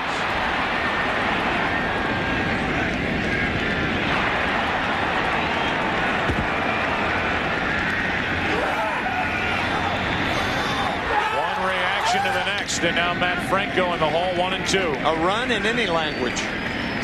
Timo Perez, Vinny Agbayani, Mike Piazza. 2 errors in this inning, and those are the 2 culprits. Will Clark at first and Jim Edmonds at center. Matt Franco trying to tack on another run.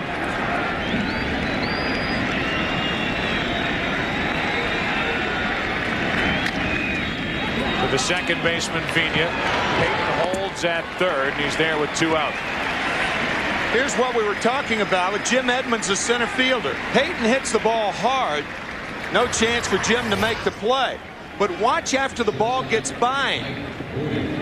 Bad hop. Now not running hard, looking back and really taking his time getting to the ball. Had he hurriedly gotten to the ball, and he probably holds Payton to second base. No damage done since the ground ball by Matt Franco didn't plate Payton. Now Bordick will hit. Runner at third, 2 out. And he tests Renteria in the hole with a backhand long throw. Got him. Good play, and the inning is over. But not before Jay Payton, the 27-year-old rookie, delivers again for the New York Mets. He did it in Game 2 of the Division Series. He does it in Game 2 of the National League Championship Series. Bottom of the ninth. Game at third base. Armando Benitez takes over to try to save it.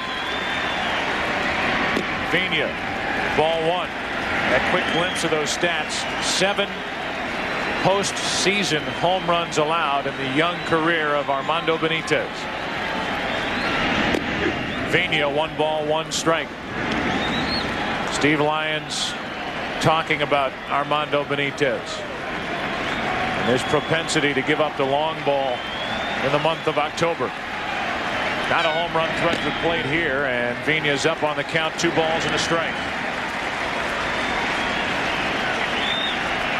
Renteria, who has 3 hits and 4 at-bats, 3 stolen bases, an RBI, a run scored, is on deck.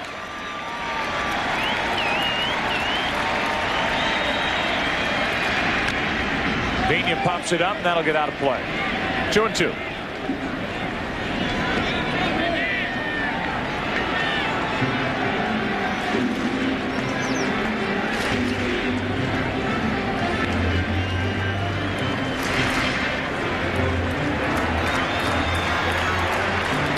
The 2 runs charged against John Franco in the bottom of the 8th. Kirk Wendell in line for the win if Benitez can hang on to this 1-run lead. 6-5 Mets. 3 balls, 2 strikes on Vina.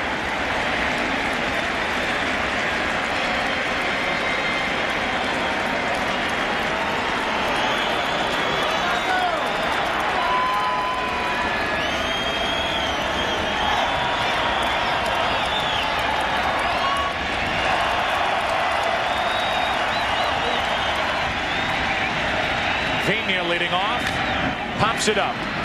Shallow center for Payton. The Mets are 2 outs away from a victory in Game 2. And Fernando Vina may have gone after ball 4. That ball right around the letters. It probably would have been called a ball. Cardinals have their hottest hitter in Renteria at the plate right now.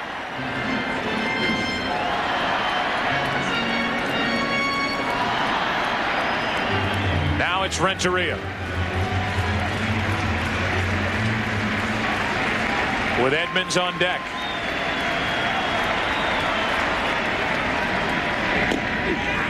On the inside corner, strike 1.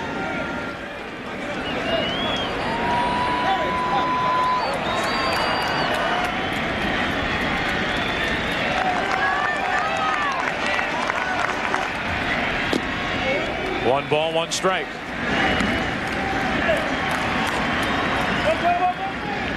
Timlin on the hook. In line for the loss unless his teammates rally. Renteria after that pitch in the dirt. It's 1-2. Looked like a split finger fastball. And I think Renteria will see that pitch again. I don't think you'll see another fastball unless the count goes to 3-2.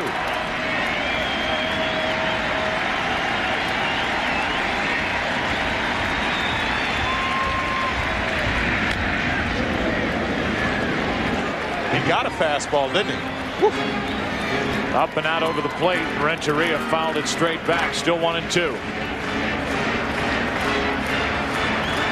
LCS history. Teams taking a 2-0 lead have gone on to win 28 of 32 series. The Cardinals, one of those teams that defied the odds as Renteria pops it into shallow right center.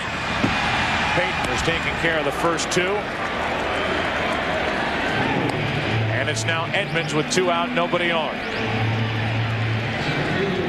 Edmonds grounded out back in the 8th inning.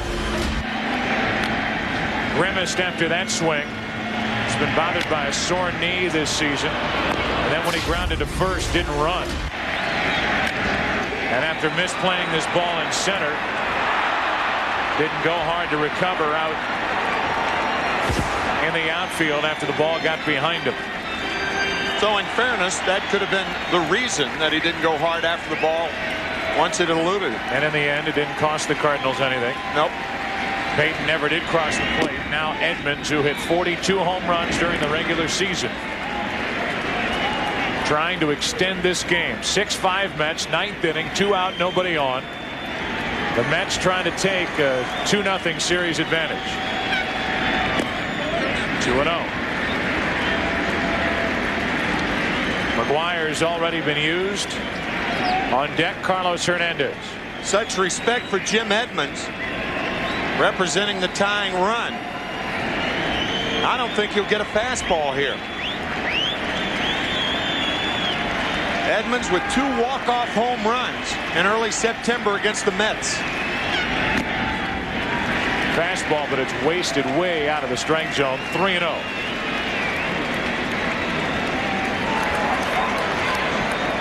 Got to be swinging here, one would think. On the corner, 3-1. Carlos Hernandez, who hit 3 home runs all season, has 1 in the postseason, so 4 total. Waits to hit next. An 0 for 4 night so far for Edmonds.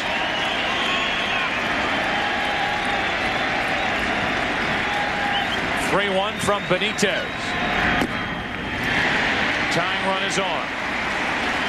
A 2-out walk, and they were very careful with Edmonds, especially with Carlos Hernandez hitting behind him.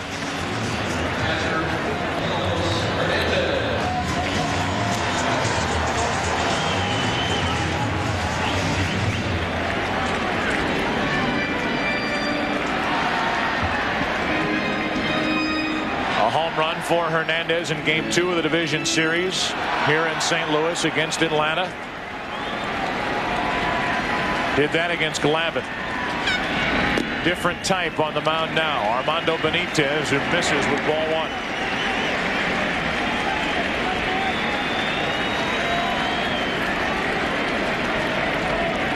Carlos Hernandez could end it one of 2 ways, with an out or with a homer. Will Clark waits on deck. Bad back and all. Would Hernandez break his bat on a swing and a miss? Evidently. He may have discovered a hairline fracture, or maybe broke it by leaning on it. But he broke it nonetheless. And a count, a ball and a strike. Not making bats like they used to, Joe, when you break one swinging and missing.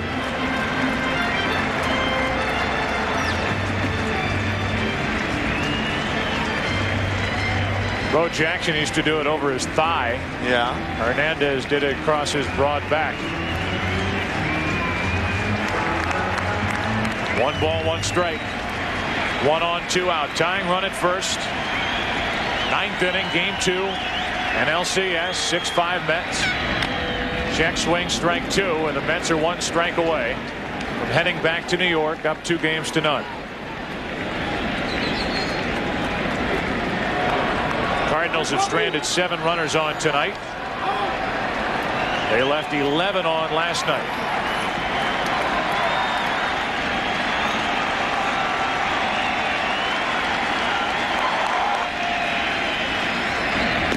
Game over. Mets win it 6-5, and they lead this NLCS 2-0. They pitched around Edmonds here in the 9th inning, and they put away Hernandez and the Cardinals. That strikeout ends it. A long night of baseball, 3 hours 59 minutes. Longest 9-inning game in NLCS history. Wow. The winner is Wendell, the loser is Timlin, and the save for Benitez. First of this postseason, 3rd in his career in the postseason, and a hard-fought win for the New York Mets, who head home for game 3 on Saturday afternoon. And there's the hero, at least the 9th inning hero for the Mets, Jay Payton. He delivered with a 1-out single into center field to score the winning run. Joe McEwing pinch running for Ventura, who had reached on an error by Will Clark at first. After all those years of rehabbing that elbow, reconstructive surgery, Jay Payton could only watch during the postseason. But this year he has contributed, and I mean contributed mightily. Let's go down to the field and Keith Olbermann. Keith. All right, Joe, Al Leiter is with me. Did not get the victory, but that doesn't matter much to you, I'm sure, at this point. You guys, other than last night, just don't play easy playoff games. No, and that's why I got a bad stomach right now. It's amazing, but we keep coming back, even though we had the lead and I kind of blew it, and then we came back again. That's kind of been the way we've been playing, very resilient. The Cardinals played this game as if everything depended on it, and you would expect that from them. Is it typical of them and of you that this is the result that we got? I'll tell you, I felt it. I saw it. Renteria had some great at-bats, and Tatis, right on down the line. It was tough at-bats. Every batter seemed like such a battle, and we figure that's going to happen. It's certainly not over yet. All right, 2-0 going back to New York. Thank you, Al. Congratulations. Joe Buck, back to you. All right, Keith, thanks, and thanks to Al Leiter. Tonight's game produced by Michael Weissman, directed by Bill Webb. Our tape producers, Carol Langley, McDermott, Aaron Stoikov. The associate director, Larry Lancaster. Our broadcast associates, Derek Manning and Michael Fitzgerald. Pre-game show produced by Gary Lang, directed by Ray Tipton. The associate director, Kathy Hunt, and the broadcast associate, Brian Rowe. Our thanks, as always, to Steve Horn here in the booth. For Tim McCarver, Bob Brenly, Keith Olbermann, Steve Lyons, I'm Joe Buck. So long from St. Louis. Final score 6-5 tonight. 2-0 for the Mets in this series so far, going back to Shea. For more information on tonight's game and information from around Major League Baseball, log on to FoxSports.com. You've been watching Fox Sports coverage of Major League Baseball, home of the 2000 World Series. We'll talk to you on Saturday afternoon, 4 Eastern, Game 3. Mets up 2-0. Good night from St. Louis. This has been a presentation of Fox Sports.